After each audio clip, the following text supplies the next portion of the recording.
vous êtes tout est dans l'œil du photographe.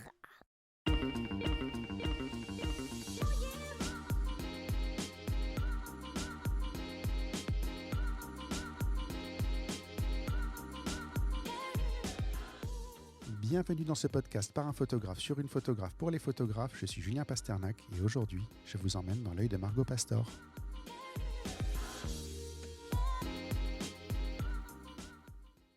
Bonjour Margot. Bonjour Julien. Bienvenue, merci d'avoir accepté l'invitation. Écoute, c'est vraiment avec plaisir, je ne m'y attendais pas, donc c'est encore plus une surprise et une bonne surprise.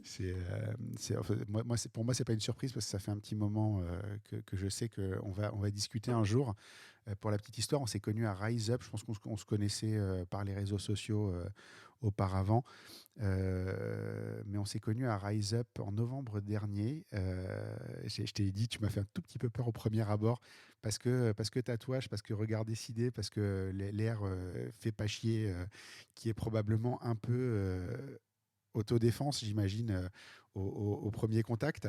Mais du coup, Il paraît, mais je m'en rends pas compte. Non, on s'en rend jamais compte quand on est comme ça, mais effectivement, tu as toujours tu peux avoir ce petit réflexe d'autodéfense qu'on va peut-être comprendre en discutant ensemble après. Mais en tout cas, au premier abord, assez intrigué. Tu fais un type de photographie sur lequel moi je suis pas du tout au point et que je pense que je ne serais pas capable de faire. Donc ça m'a pris un petit moment de me poser devant ton travail, d'essayer d'interpréter, de comprendre un petit peu tout ça. Pour en sortir un épisode intéressant. Donc on s'est rencontrés en novembre dernier, on est en juillet, donc quelques mois, mais de temps en temps il faut prendre le temps de digérer un petit peu ce qu'on croit voir des gens, surtout au premier abord, surtout les gens très différents, où on peut avoir des a priori et plein de choses, et justement de comprendre qui on a en face de soi, pour faire quelque chose de sympa et une belle interview et essayer de comprendre un petit peu les choses. Donc bienvenue, voilà, tout ça pour te dire bienvenue. Tu connais la première question, c'est l'elevator pitch. Tu rentres dans un ascenseur, il y a Steve Jobs qui passe la main, qui rentre à côté de toi et tu as 3 étages pour lui dire qui tu es et ce que tu fais. Qu'est-ce que tu lui racontes ? Alors, je pense que je vais commencer je vais vraiment parler plus de ce qui me passionne et beaucoup moins de comment on s'est rencontrés, à savoir parce qu'on s'est rencontrés sur le mariage justement. Et je pense que je vais lui parler en fait de mon travail que je fais pour essayer au maximum que les personnes, enfin surtout les femmes, s'aiment et aiment leur corps et de mettre fin, c'est un grand mot, mais au complexe. Mais en tout cas, l'idée, ça serait vraiment de lui parler de ça, de comment on a un rapport au corps qui est biaisé par plein de choses, notamment par la société, et puis par nos traumas, donc intérieurs et extérieurs. Et justement, le fait que la photo est un excellent moyen d'arriver à mettre fin à ça, ou en tout cas à se calmer, à évoluer sur son rapport à soi. Voilà, donc je sais pas si Steve Jobs serait d'accord pour être tout nu pendant une séance avec moi, mais peut-être que ça lui donnerait envie, on sait jamais. Je sais pas trop. Mais par contre, dans ce que tu viens de dire, c'est vrai qu'on s'est rencontrés par le mariage. Il n'y a pas longtemps, j'ai reçu Sylvain, que j'ai connu aussi à Rise Up, dans les mêmes conditions que toi. Et ce qui est amusant, c'est que Sylvain, j'ai mis beaucoup de temps à tomber sur son travail hors mariage. Et donc pendant longtemps, Sylvain, je l'ai identifié au mariage et pas à la photo de voyage, qui est le sujet sur lequel je l'ai reçu. Toi, par contre, je t'ai jamais réellement identifié au mariage. Je sais que tu fais de la photographie de mariage, mais j'ai toujours pensé à toi comme une photographe boudoir avant mariage. Donc c'est que quelque part, c'est peut-être aussi ce que j'ai trouvé intimidant chez toi en fait au premier abord. Je pense qu'il faut avoir un certain état d'esprit pour être capable de faire ce genre de photos que moi je n'ai pas. Faut avoir, je pense, un certain culot aussi, dans le sens où tu te retrouves quand même face à des gens qui se mettent à nu à tous les niveaux. On va en parler un petit peu plus loin, mais faut avoir une certaine force en fait, non ? Je pense qu'il faut vraiment surtout avoir moi, mon état d'esprit a vraiment évolué. J'ai commencé par le mariage il y a 10 ans. Et en fait, donc moi, j'ai fait Sciences Po à la base. Donc vraiment quelque chose de sérieux, tu vois ce que je veux dire, où non, il n'était pas question de corps, il n'était pas question d'intellect, il était question de savoir et de culture, tu vois. Et donc du coup, en fait, il y avait un rapport assez éloigné de son corps, son enveloppe. C'est un peu snob presque de, tu vois, cet éloignement, c'est-à-dire que on est des personnes intellectuelles, on est là pour réfléchir, etc. Et finalement, je pense aussi que ma génération de femmes qui a fait des études a cet éloignement-là de son corps parce que limite c'est trivial de parler de ses complexes, etc., de tout ça, alors que j'ai fait des études, je suis censée avoir voilà, cette culture-là, machin, etc. C'est valable aussi pour les hommes, hein, mais je parle de moi en tant que femme. Et aussi cet éloignement de ce qui fait qu'on se sent bien dans notre corps ou pas, de ce rapport justement à quand ça va pas, ton corps il réagit, enfin plein de choses comme ça, de nos traumas, parce qu'on est censé être forte, on est censé tu vois, dépasser tout ça.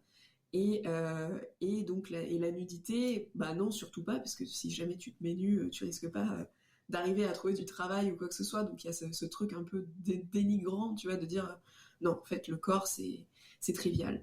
Et moi, en découvrant la photographie et en découvrant le nu par d'autres artistes, et enfin voilà, je me suis dit, mais en fait, c'est con parce que c'est une réflexion de gauche aussi, mais tu vois, justement, quand on est nu, on est tous pareils, tu vois, on est tous égaux. Il n'y a pas cette différenciation, il n'y a pas ce... Enfin voilà, on est tous pareils, quoi. On est tous dans la même... on voit pas le niveau social, entre guillemets, c'est ça que tu veux dire ? Voilà, c'est ça, exactement. C'est-à-dire qu'on ne voit pas le niveau social, on ne voit pas l'avancée sociale, on ne voit pas le niveau de richesse, on ne voit pas tout ça. On voit juste quelqu'un qui est paumé, qui est là, qui est en mode... en fait, on est tous à poil sous nos vêtements, et je trouve que c'est... Voilà, c'est ça qui m'a plu, en fait. C'est ce truc de dire, ok, on se remet tous à zéro un peu, on doit justement réfléchir différemment, on n'a plus rien pour se cacher, et c'est là que ça devient intéressant. Et c'est là que j'ai trouvé qu'il y avait une vraie beauté, justement, dans les êtres humains. C'est ce truc de dire, ok, on est tous comme ça. Pourtant, j'ai pas de parents nudistes, enfin, ça a toujours été très caché dans ma famille, tu vois, donc c'est vraiment pas un truc qui est venu naturellement. Mais la photo permet de révéler ça. Et moi, alors, la manière dont ça a commencé, en fait, vraiment, quand je suis devenue photographe, en fait, à l'époque, je cherchais un boulot plutôt dans mon domaine. J'hésitais éventuellement à passer les concours de la fonction publique.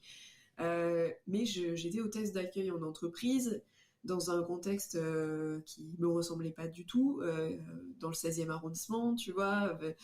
Enfin, voilà, donc un milieu très riche, avec des gens qui pensent qu'ils sont supérieurs à toi en permanence toute la journée et qui viennent jeter leurs papiers sur ton bureau plutôt que de les jeter à la poubelle parce que toi tu peux faire le taf, tu vois. Et c'était un boulot que j'ai fait quand je suis arrivée à Paris parce que j'avais besoin d'argent, et je me suis rendu compte que mon corps était problématique puisque à ce moment-là, j'avais pris pas mal de poids, et en fait, j'ai eu du harcèlement sur cette question-là. En gros, on m'a dit que j'étais pas suffisamment bien pour l'entreprise, etc., que si je voulais faire carrière dans ce domaine, ce qui n'était pas du tout, j'avais pas du tout envie de faire carrière. Pour avoir bossé dans ce domaine-là, je peux te dire que faire carrière là-dedans, c'est pas non plus... Non, déjà ça faire carrière, c'est chelou, hein, mais en tout cas que voilà, je correspondais pas aux standards, et que voilà. Et sur le moment, ça m'a fait beaucoup de mal. Sauf qu'à l'époque, j'avais déjà commencé à militer comme féministe, et donc ça m'a aidé de me rappeler que je n'étais pas juste un corps, tu vois, que je n'étais pas juste une image, et qu'il était hors de question que je me laisse faire. Donc je suis partie, j'ai démissionné, etc. Et en même temps, c'était à ce moment-là que j'ai commencé à faire de la photo. Et en fait, je me suis dit que ce corps-là qui... on en parlera plus tard, a été pas toujours facile à accepter pour plein de raisons, parce que la santé, parce que les fluctuations de poids, parce que plein de trucs. Au bout d'un moment, c'était les miens, et que j'avais envie de me réapproprier ça. Donc c'est vraiment comme ça que ça a commencé, malgré tout, tu vois, la photo. Même si j'ai commencé par le mariage, parce que justement, je me suis dit, bon, pour l'instant, je sens qu'il y a des choses, mais c'est un petit peu encore flou, et c'est un petit peu encore, tu vois, en travail chez moi. Donc je vais commencer par quelque chose... Alors, pas de plus simple, hein, parce que, je dirais jamais que le mariage c'est facile, mais en tout cas de plus détaché, tu vois, de moi. Je voulais commencer par quelque chose où je me sentais détachée. Et c'est comme ça que j'ai commencé. Mais il y a toujours eu ce truc de dire, ça m'intéresse. Et c'est revenu, tu vois, régulièrement, à partir de 2014, je crois, j'ai commencé à faire tout ce qui était le travail personnel, ça revenait quand même très régulièrement sur le corps, sur ça. Et au début, c'est un peu comme quand tu fais, enfin, je fais le parallèle souvent avec la peinture parce que je fais de la peinture à l'huile et que tu travailles aussi sur les formes, sur les corps, etc. C'est que la première fois que tu dessines un corps nu, bah, tu deviens tout rouge, t'es là, mais attends, la personne, elle est toute nue, c'est chelou, moi, j'ai pas l'habitude. Et en fait, tu te rends compte assez rapidement qu'il s'agit de lumière, d'ombre, de creux, de bosses, de formes, tu vois, et que tu vois plus vraiment un corps, mais tu vois toutes ces choses-là. Et nous, en tant que photographe, on connaît ça, c'est-à-dire Ouais. où est-ce que va se nicher la lumière, où est-ce que va se nicher l'ombre, et comment faire le mieux. Et je trouve que sur un corps, c'est encore plus intéressant. Voilà, peut-être parce que je suis pas fan des natures mortes, tu vois, et que j'aime bien ce qui est vivant. Mais en tout cas, voilà. Et c'est comme ça que ça a commencé, en fait. C'est rassurant parce qu'en même temps, je te dis, moi, je suis pas à l'aise avec ça, mais c'est rassurant de voir qu'en fait, tu as aussi eu un moment où tu n'étais pas à l'aise avec ça. C'est ça qui est. Clairement. Pour rebondir juste sur l'histoire d'hôtesse d'accueil, moi, j'ai mon premier boulot après être sorti de l'école, c'était contrôle qualité dans une entreprise d'hôtesse d'accueil. Donc, le sale con qui venait dire aux filles qu'elles avaient grossi, et pas parce que moi je le pensais, mais parce qu'on me disait d'aller le dire, c'était moi. Et j'ai tenu 1 an. Et au bout d'1 an, j'en pouvais plus. J'ai même pas tenu 1 an. Je suis même pas sûr que j'ai tenu 1 an. J'ai tenu 8 mois. Bah voilà, ça a dû être dans ces eaux-là aussi. Et effectivement, la première fois, t'es un peu emmerdé d'aller le dire. Et puis tu vas le dire parce que t'as pas le choix, t'es payé pour ça. Puis tu le dis 2 fois, puis tu le dis 3 fois, puis tu te rends compte qu'en fait, les filles, elles se mettent à pleurer, que ça leur fait du mal, que c'est pas bien. Et tu te dis, est-ce que j'ai envie d'être un connard comme ça? Est-ce que j'ai envie de faire carrière dans la connarderie entre guillemets, et la réponse était non. Donc j'ai fait un truc très intelligent, j'ai été vendre des photocopieurs et après de l'immobilier, donc 2 métiers à peu près aussi cyniques, mais voilà, comme quoi tu vois, les choix de carrière ils se font des fois tout seuls, et heureusement derrière il y a d'autres opportunités qui te permettent de te recentrer, de faire des trucs un peu mieux.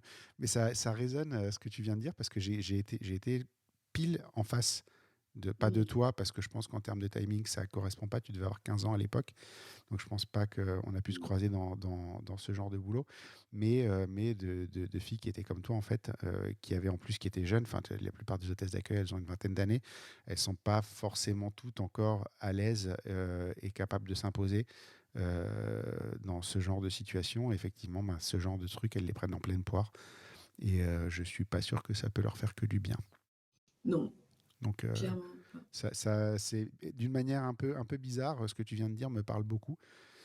C'est à quoi ça tient. J'ai noté que tu étais une artiste visuelle davantage que photographe. Photographe, c'est ton métier, c'est comme ça que tu gagnes ta vie, mais tu fais beaucoup d'autres choses à côté, toujours dans le domaine visuel. Je te laisse peut-être développer ce point-là et nous dire ce que tu fais en parallèle. Alors, c'est vrai que du coup, la photographie, ça a été... Enfin, c'est forcément le médium que j'utilise le plus par le travail, etc. Après, je suis revenue... J'ai toujours été vraiment très attirée par la peinture. Ça, c'est depuis longtemps. Je suis repartie, je suis revenue, j'ai utilisé différents médiums. Après, quand j'étais à Paris, par exemple, je n'avais pas forcément l'énergie pour le faire, et ni l'argent, parce que ça coûte aussi de l'argent de faire ça. Ouais. Mais j'ai toujours été attirée par ça. Je suis quelqu'un qui adore traîner dans les musées, qui aime bien découvrir de nouvelles choses, etc. Donc ça, je peux scroller pendant des heures à regarder des choses que font les autres. Donc ça a toujours été le cas, et je pense que c'est en partie grâce à mes parents qui m'ont amenée assez jeune dans les musées, donc j'ai cette chance-là. Après, peut-être que ça serait venu quand même. D'ailleurs, tu vois derrière moi, ouais. Voilà, je suis attirée par tous les gens qui sont créatifs, le dessin, tout ça. Ça me plaît beaucoup. Après, donc moi j'ai commencé... Je suis revenue à un moment sur Montpellier pendant quelques temps, et j'avais fait des cours de peinture à l'huile, ça m'avait beaucoup plu. Et quand je suis revenue, entre guillemets définitivement, parce que j'en sais rien si je vais pas repartir un jour, il y a 5 ans et demi, je me suis dit le premier truc que je voulais faire, c'était m'inscrire à la peinture. Donc ça, quand je suis revenue, mais sans avoir forcément l'idée que ça pourrait être quelque chose que je pourrais vendre ou quoi que ce soit. C'est juste, comme il y a des gens qui méditent, moi, c'est la peinture qui me permet ça. C'est-à-dire que la méditation, je suis nulle. Je suis pas capable. Si tu veux, je vais faire ma liste de courses. Enfin, tu me dis de penser à rien, je vais penser à tout. Donc ça ne fonctionne pas. Moi, il faut un truc qui m'occupe le cerveau. Qui te met dans la zone. Voilà, exactement. Donc c'est la peinture, ça me fait vraiment c'est de l'art thérapie quand on en parle, mais c'est vrai que ça peut être très thérapeutique juste de faire de l'art sans forcément chercher à représenter quoi que ce soit. Il y a beaucoup de personnes qui disent ah mais oui, mais si je fais quelque chose et je suis nulle, bah on s'en fiche en fait. Enfin, si ça te fait du bien, c'est pas grave. Donc j'ai commencé à faire ça et au départ en fait tu reproduis des œuvres qui existent déjà. C'est l'idée. Enfin, de toute façon, tu commences par reproduire. Je faisais en photo aussi, tu reproduis. Et puis, au fur et à mesure, en fait, moi, j'ai commencé à peindre mes photos, en gros. Donc, les photos que j'avais. D'ailleurs, sur la peinture à l'huile, j'ai un peu du mal à sortir de ça. C'est-à-dire que vraiment, j'ai envie d'être l'artiste du début à la fin. Donc, vraiment, c'est des choses que j'ai pris en photo et que je reproduis par la peinture à l'huile. Donc, la peinture à l'huile, c'est vraiment un médium Alors, qui permet de prendre le temps. tu peins pas Pardon. sur les photos, tu repeins les photos. Je repeins les photos, Ouais, ouais. d'accord. C'est-à-dire que je peins les photos. Puis après, voilà, je me suis rendu compte que j'aimais bien le couteau, par exemple, parce que j'aime pas quand ça ressemble trop, puisqu'en fait, Ouais. moi, j'ai déjà fait une photo. Donc, ça sert à rien que ça soit exactement la même chose, tu vois. Ouais. Donc, l'idée, c'est d'avoir un truc qui sort un petit peu. Au fur et à mesure, tu rajoutes des couleurs qui n'existent pas forcément. Enfin, tu sors un peu de tout ça. Mais ça prend du temps. Mais ça prend du temps, mais c'est génial, parce qu'en fait, tu te laisses, aller vers une destination que tu connais pas. Ouais. Et puis j'ai fait une grosse dépression en 2021 qui a duré à peu près un an. Et au moment où j'ai commencé à reprendre de l'énergie, ce qui m'a aidé, c'était la peinture à nouveau, mais sauf que mes cours de peinture, c'était une fois par semaine, ça me suffisait plus. Donc j'ai commencé à faire de la peinture abstraite chez moi. Là, en fait, je suis devenue monomaniaque et je crois que j'ai fait à peu près 24 toiles en 2 mois, un truc dans le style. Enfin, voilà. Ouais. Donc, je crois que j'avais besoin de sortir des trucs. Et ça m'a vraiment aidé aussi. C'est-à-dire que j'ai cette obsession-là. Et après, j'ai fait 2 expositions à Montpellier, enfin, avec ce que j'avais produit pendant cette période-là. Et voilà, donc ça, c'était chouette aussi. Ça m'a aidé, mais vraiment, j'avais besoin de cet espace, j'avais besoin d'espace, que là, j'ai moins, par exemple, en ce moment. Mais ouais, j'avais besoin de faire un truc, ça m'a permis de faire ça. Et je sais pas quoi en penser, en vrai, quand je regarde. Enfin, après, j'ai vendu des toiles, donc Ouais. bon, a priori, ça ne plaît pas qu'à moi, donc c'est cool. Mais en tout cas, encore une fois, parfois, l'art, c'est pas forcément que pour être beau. Parce que nous, en fait, on a, comme on en parlait un petit peu en off, quand tu fais des photos, bah, tu es obligé de faire du beau parce que tu vas rendre quelque chose à quelqu'un. Donc tu es obligé de rendre le meilleur de ce que tu peux faire, étant donné qu'il y a quand même si tu as envie de t'éclater, etc., tu as quand même ce truc de dire, ok, il faut que je rende quelque chose. Là, en fait, l'idée, bon, après, je me suis dit, je vais faire une expo, pourquoi pas, pourquoi pas. Mais sur le moment, tu réfléchis pas à ça. Ouais. Donc, c'est d'autres choses qui sortent, tu vois, c'est plus des émotions, etc. Oui, tu disais ça plaît pas qu'à moi, mais est-ce que réellement c'est important au moment où tu fais Non, ce que au tu moment fais? où tu le fais, non. En fait, au moment où tu le fais, vraiment, c'est pas du tout à ça que tu penses. Et ça fait du bien, justement, parce que, encore une fois, nous, on est des artisans à côté, mais là, le fait d'être artiste, ça te permet de t'affranchir de ce problème-là.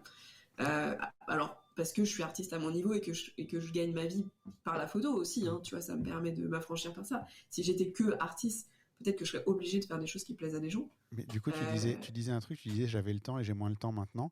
Est-ce que quelque part, la période du Covid où on a tous un peu moins travaillé, t'as pas ouvert justement ces possibilités? Moi, c'est une question que je me pose en ce moment parce que au fur et à mesure que le vrai travail reprend, le travail de photographe, le travail d'événement, ça commence à me manquer la période où j'avais le temps de faire de la street photographie, où je pouvais consacrer beaucoup de temps au podcast, parce que j'ai plus beaucoup de temps. Les gens qui suivent le podcast de manière régulière se rendent compte qu'au niveau publication sur le site, au niveau réseaux sociaux, je m'en occupe très peu en ce moment parce que j'ai pas le temps.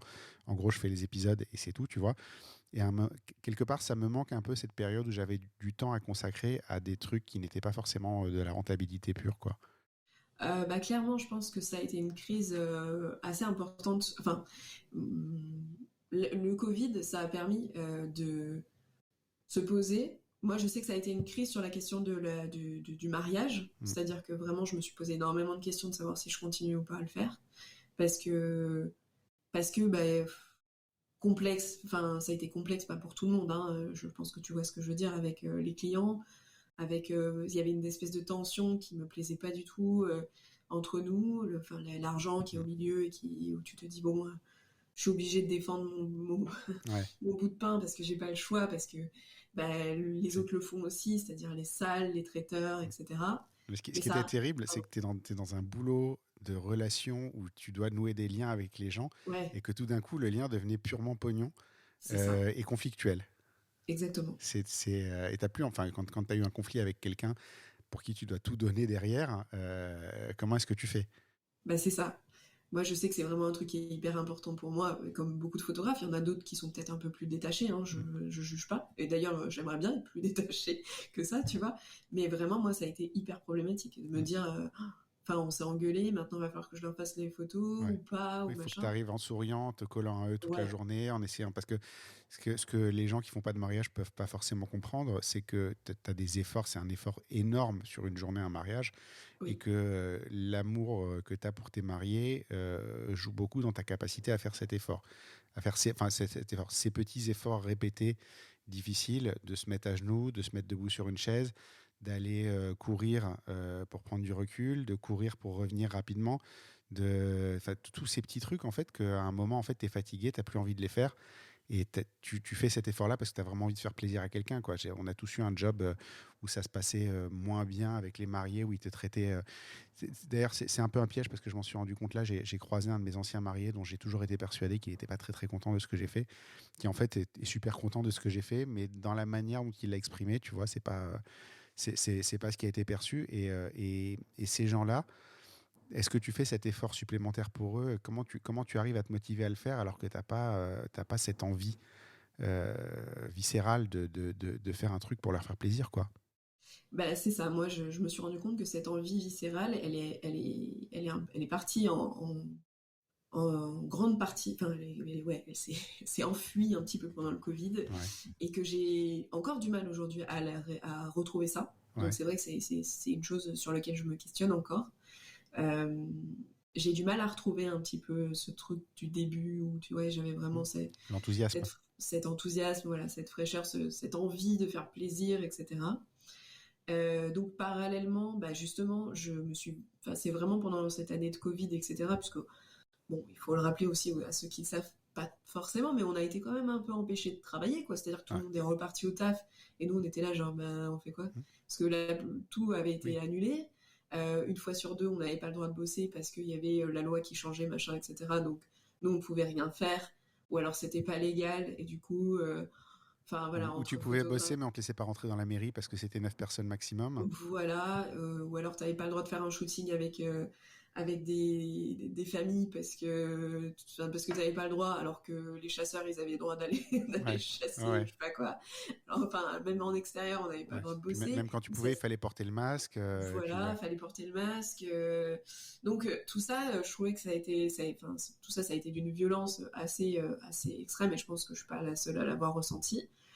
Et moi, je me suis dit, en fait, ce dont j'ai eu besoin, en fait, à ce moment-là, c'était de vous rencontrer des gens en vrai, tu vois. Et je pense que c'est aussi ça qui a fait que j'ai construit Vous êtes magnifique, donc cette année-là, enfin, ça a vraiment commencé, c'est que je me suis dit, j'ai envie de faire du one-one, j'ai envie de connaître l'histoire des gens, j'ai envie de rencontrer des gens, de servir à quelque chose, et, euh, et, et pas d'être juste un élément extérieur qui rend un reportage sur quelque chose comme ça.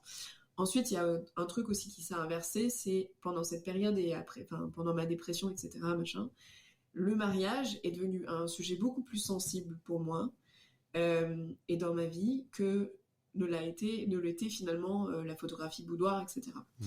Donc les choses se sont assez inversées, c'est-à-dire que ce qui était de l'intime des autres euh, enfin, me touchait davantage sur le mariage, parce que à ce moment-là, mon histoire personnelle était très compliquée, au niveau relationnel, etc. Je sortais d'une rupture, enfin bref, que le fait de justement aider des personnes, puisque moi-même j'étais en train de travailler sur plein de questions à l'intérieur de moi-même, et que du coup ça me semblait plus pas plus facile parce que c'est pas le cas, mais en tout cas je me sentais plus légitime que dans le mariage. Enfin, tu vois, donc les choses se sont En fait, inversées. ton histoire personnelle faisait que tu te sentais plus à l'aise à raconter le mariage des autres, alors que Exactement. quelque part, tu croyais plus. C'est ça, exactement. C'est Donc, alors que le travail sur soi, ça devenait très très concret pour moi, tu ouais, vois. Donc finalement, en fait, je me sentais mieux, je me sentais mieux dans cette histoire dans mon histoire de Vous êtes magnifique, avec cette photothérapie, etc., dont on va parler, plutôt que dans le mariage où j'avais un peu perdu cet espoir, ce truc, cette étincelle que j'avais au départ, quoi. d'accord. Bon, on va y revenir un petit peu plus loin. Juste pour terminer l'intro, parce on est déjà 26 minutes d'intro. Pardon. C'est pas Tu sais, moi, tu non, non, me fais non, parler, non, moi, non, je non, mais parle. c'est très bien, c'est très très bien. Au contraire. Donc enfin, on parle de Vous êtes magnifique. Donc tu es devenu photothérapeute. On va parler un petit peu plus loin de ce que ça implique, parce que thérapeute étant un terme médical, en tout cas médicalisant, j'imagine qu'on se lance pas là-dedans juste avec de la bonne volonté. Vous êtes magnifique a également donné lieu à un podcast, parce qu'en fait, je pense que c'est un petit peu toi qui t'es développé quelque part. Vous êtes magnifique au-delà du côté photo et tout, mais il y a le podcast où tu parles avec des gens, tu te livres aussi toi pas mal. Mais du coup, en fait, tu as développé tout un écosystème autour de cette nouvelle, j'ai pas envie de dire passion, parce que je pense pas que ce soit le mot, mais de ce nouveau centre d'intérêt en fait qui était le tien à ce moment-là. Mhm. Je pense que c'est... Oui, c'est vrai que euh, Vous êtes magnifique est né de l'envie justement de poser la question à la base, poser la question à des femmes sur leur chemin un petit peu d'acceptation et où est-ce qu'elles en sont. C'était pas forcément à la fin du chemin, hein. Tu peux être n'importe où sur le chemin au début, tu peux revenir en arrière, repartir, etc. Mais de voir un petit peu aussi que il y a plein de femmes différentes, il y a plein d'histoires différentes, malgré que tu sois mannequin, que tu sois, comme ça soit mannequin grande taille ou pas d'ailleurs, Ouais. que tu sois influenceuse, justement, grande taille ou pas d'ailleurs, enfin voilà, bref, que tu sois artiste, il y avait plein de personnes différentes, coach aussi, enfin j'ai eu plein de personnes différentes. Ça veut pas dire que tu as tout réussi d'un coup et que là tu te présentes et en fait tu as réglé tous les Ouais. problèmes et que ça a été un chemin linéaire. Oui, c'est Donc le vraiment, fameux dessin du succès, là où tu as l'impression que c'est une ligne bien droite et bien régulière. c'est ça. Et en fait, c'est un merdier innommable, mais juste on le voit pas, quoi. Exactement. Donc c'est aussi ça l'idée, c'est de montrer que non, en fait on est toutes passées par des chemins différents et qui ont été plus compliqués que d'autres, dont des personnes qui ont été hospitalisées, enfin voilà, il y a des choses assez, des maladies, enfin il y a eu plein de difficultés, comme tu dis, de Ouais. merdier pendant la vie, et que c'est pas pour autant que tu ne peux pas réussir dans la vie, ou en tout cas faire un métier passion, essayer justement de faire évoluer les pensées sur ces sujets-là, etc. Donc voilà, l'idée de base c'était ça. Et puis après, comme je parle beaucoup, je me suis dit que j'allais raconter un petit peu mes histoires à moi aussi, et que ça permettrait de faire relativiser les personnes qui se sentent pas forcément bien à un certain moment de leur vie, de dire en fait oui, c'est des hauts, des bas, il se passe plein de choses, et si on peut s'entraider, c'est chouette en fait. On en revient Juste au de tout début pouvoir... de faire bouger les lignes. Ce que tu disais à Exactement. Steve Jobs, d'arriver à mettre un terme. Enfin, je ne sais pas si on peut réellement mettre un terme aux idées reçues et aux problèmes du monde, mais en tout cas, faire évoluer et aider une personne à la fois, quoi. C'est ça, exactement. C'est une bonne chose. Juste pour préciser, photothérapeute implique formation. Je pense qu'on Oui, va commencer par ça parce que les gens vont peut-être se poser la question à un moment dans l'épisode, donc précisons-le maintenant comme ça c'est fait. Photothérapeute, c'est pas quelqu'un qui tient un appareil photo et qui aide les gens à se sentir bien parce qu'il a décidé de le faire. Ça implique un petit peu plus que ça. exactement. Alors, donc moi, étant donné que j'avais commencé à travailler sur le nu, pas forcément nu complet, mais enfin bref, sur le corps en tout cas, je me suis dit qu'il me manquait des outils. Parce que tu sais jamais vraiment sur qui tu vas tomber, tu sais jamais vraiment dans quel contexte tu prends une personne, etc. Et moi, je voulais pas faire de conneries, en fait, tout simplement parce que je pense que le rapport au corps, et pour justement l'avoir vécu suffisamment de mon côté, ça peut être très dangereux, ça peut être très sensible, et que j'avais besoin de plus pour me sentir légitime là-dedans. Après, ce que je fais déjà, c'est en soi le prendre des photos au boudoir, etc. Je sais que ça aide énormément, mais tu peux tomber sur des personnes sur qui ça ne va pas fonctionner ou ça va avoir l'effet inverse. Ouais. Il faut le savoir, il faut arriver à le voir, et il faut éventuellement proposer des alternatives. Donc ça, c'était un peu l'idée que j'avais au départ. Donc en 2020, on revient à cette fameuse année de l'enfer. Je me suis dit, je vais regarder un petit peu ce qui existe. Moi, ce que je faisais déjà, c'était de parler environ 30 à 45 minutes avec les personnes avant de commencer la séance. Et c'est là que je me suis rendu compte qu'il y a beaucoup de choses qui sortaient sur la sexualité, sur le rapport, sur les complexes. J'avais déjà reçu des tonnes de mails ou des petites nanas qui me parlaient d'elles comme des monstres, tu vois, enfin des choses horribles. Et voilà, donc bref, je me suis renseignée et je suis tombée sur le site de Élodie Moncernessieur, qui a un peu inventé en fait cette formation sur la photothérapie, après beaucoup d'expérience dans plein de domaines. Et en fait, ce qui est assez étonnant à savoir, c'est que la photothérapie en soi utilise assez peu la photo. Donc c'est Ce qui est assez logique en vrai, en fait. Ouais. Mais c'est pas le principal, en tout cas, vraiment de la photothérapie. Alors après, photothérapie, donc c'est une thérapie brève. Moi, par contre, je préviens toujours, je suis pas un gourou, je suis pas un médecin, je suis pas un psychologue, je suis pas un psychothérapeute, etc. J'ai juste cette méthode-là qui m'a été donc enseignée, que j'ai mis à ma sauce, parce que j'étais pas d'accord avec une partie des choses qui m'ont été enseignées, parce qu'il faut savoir que je suis quelqu'un de très terre à terre. Donc moi, je crois pas vraiment, tu vois, au truc. Enfin, je dis pas que ça existe pas, hein, mais je suis pas, comment dire, j'ai une spiritualité qui est très très limitée. et on me l'a beaucoup reproché d'ailleurs, notamment pendant cette cette formation, parce qu'en gros, évidemment, c'est une formation qu'on t'enseigne, mais qu'on te fait subir quelque part, parce que c'est normal aussi de passer par là. Donc je vais expliquer en fait en quoi ça consiste, mais voilà. Et donc tu passes aussi par là, et moi on m'a dit que que j'étais pas spirituelle pour un sou, et qu'il faudrait que j'évolue. Bon, j'ai essayé d'ouvrir un peu là-dessus. Il y a certaines choses. Voilà. Après, je suis peut-être moins catégorique que je pouvais l'être avant. Attends, juste pour préciser, qu'est-ce que tu appelles spirituel?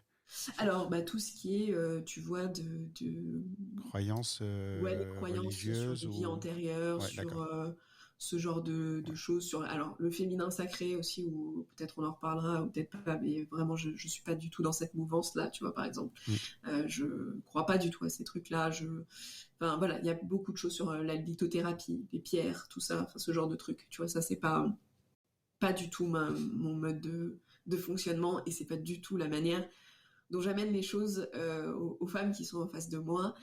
Et voilà. Et je fais aussi énormément attention à tout ce qui peut être trauma. Je cherche pas à faire pleurer les gens qui viennent chez moi, parce qu'il y a quand même un peu de ça dans la photothérapie, dans la manière où ça a été... c'est de faire sortir les choses, en fait. Mais après, ouais, sortir les choses, oui, mais il y a différentes manières. Après, il y a des gens qui ont besoin de toi, il y a des gens qui ont besoin de quelqu'un d'autre. Et le tout, c'est qu'ils aillent directement au bon endroit, quoi.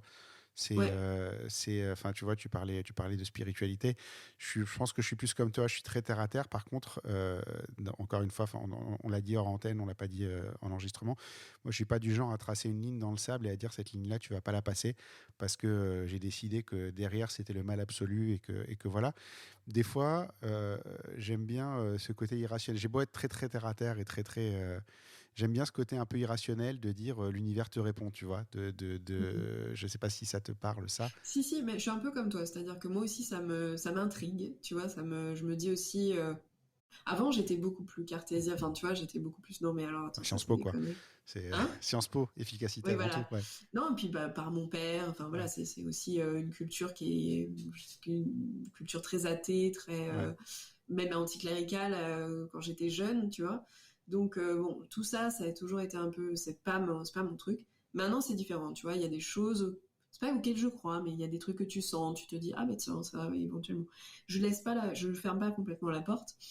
C'est ce que tu disais par rapport au côté peut-être militant que j'avais au départ aussi. Maintenant, je suis plus calme et beaucoup plus voilà, il y a des gens pensent plein de trucs. Tu prends pas. Il y a des choses sur lesquelles je vais être plus catégorique que d'autres. Mais sur ça, puis je sais que ça aide certaines personnes aussi. C'est juste, dans ma façon de faire de la photothérapie, je ne peux pas décemment être pas moi, tu vois. Donc, du coup, c'est pour ça. C'est ce que je disais sur le côté militant, parce que je crois qu'on en a parlé hors antenne, mais pas en enregistré. C'est qu'il y a souvent des militants qui se laissent manger par leur militantisme et qui, du coup, deviennent totalement fermés à la moindre discussion qui sort de leur petite truc. C'est pour ça que je disais la ligne dans le sable, tu vois. Oui. Autant que possible, alors je dis pas que je suis parfait, je le fais de temps en temps aussi, hein, mais j'essaye d'éviter ça, de dire que j'ai raison, t'as tort et la discussion est close parce que j'ai pas forcément raison, et toi non plus t'as pas forcément raison, il y a peut-être un troisième ou un quatrième ou un cinquième qui a un autre avis et la réalité c'est toujours un mélange de tout ça, donc il faut juste essayer d'être un minimum modéré. Et la raison pour laquelle je me méfie des militants, c'est qu'assez fréquemment tu tombes sur des gens qui n'ont pas cette nuance et pas cette capacité de nuancer et de discuter posément et calmement, et qu'en fait ça fait des discussions très désagréables. Au final, personne n'en meurt, mais encore que ça a déjà dû arriver, mais j'aime pas ces prises de tête là, très sincèrement, tout simplement. Ah oui, c'est pour ça, Donc, je comprends. Mais donc moi, je me suis un peu appropriée. Donc en gros, l'idée, c'est vraiment d'essayer de comprendre d'où viennent les complexes. Ouais. Donc ça, c'est vraiment la photothérapie. Alors, ça peut être des complexes physiques, mais pas seulement. Et en fait, ça peut être un manque de confiance en soi généralisé, tu vois, et ça peut être pas mal de choses. Ça se concentre pas non plus que sur le poids, ça peut être plein de choses. Et c'est un peu l'idée de se dire que l'image de toi, en fait, une photo de toi à un instant T ne ment pas. C'est-à-dire que ce que tu ne vas pas aimer dans une photo de toi, c'est pas toi, puisque si ça se trouve, les défauts que tu vois chez toi, tu les verrais sur une autre personne, ça te ferait absolument rien. C'est-à-dire, et c'est souvent le cas, hein, en général, on voit des photos de gens, on se dit pas, oh, mon Dieu, je suis traumatisée tellement cette personne a un gros nez, ou tu vois ce que je veux dire. C'est pas le cas, ça arrive quand même assez rarement, quoi. Tu peux éventuellement dire, bon, la personne n'est pas à mon goût, bon. Mais c'est rare, surtout sur des personnes comme nous qui ont l'habitude de l'image. T'es pas traumatisé par ça. Je vais même te dire pire, tu peux dire une personne n'est pas à mon goût, mais tu peux t'en foutre totalement. Oui, la plupart du temps, généralement, tu t'en fous. à 80%, en fait, il fait même pas attention. Exactement. Et tu l'oublies aussi vite que tu l'as vu, quoi. Exactement. Donc, ce qui fait que toi, tu vas te voir en photo et que tu vas dire ah non, mais vraiment, cette photo, je la déteste. Cette photo de moi, je la déteste. C'est parce que ça va te renvoyer à des émotions particulières. Donc, en fait, c'est un peu ça l'idée. Donc, de base, en fait, je passe du temps déjà à poser certaines questions, dont des questions, par exemple, sur lesquelles ça peut être très sensible, notamment est-ce que tu as été victime de viol, etc. Voilà, le rapport aux parents, entre l'amour, le fait d'avoir été aimé et sécurisé. Il y a plein de questions qui sont comme ça, donc c'est des questions quand même qui sont assez importantes.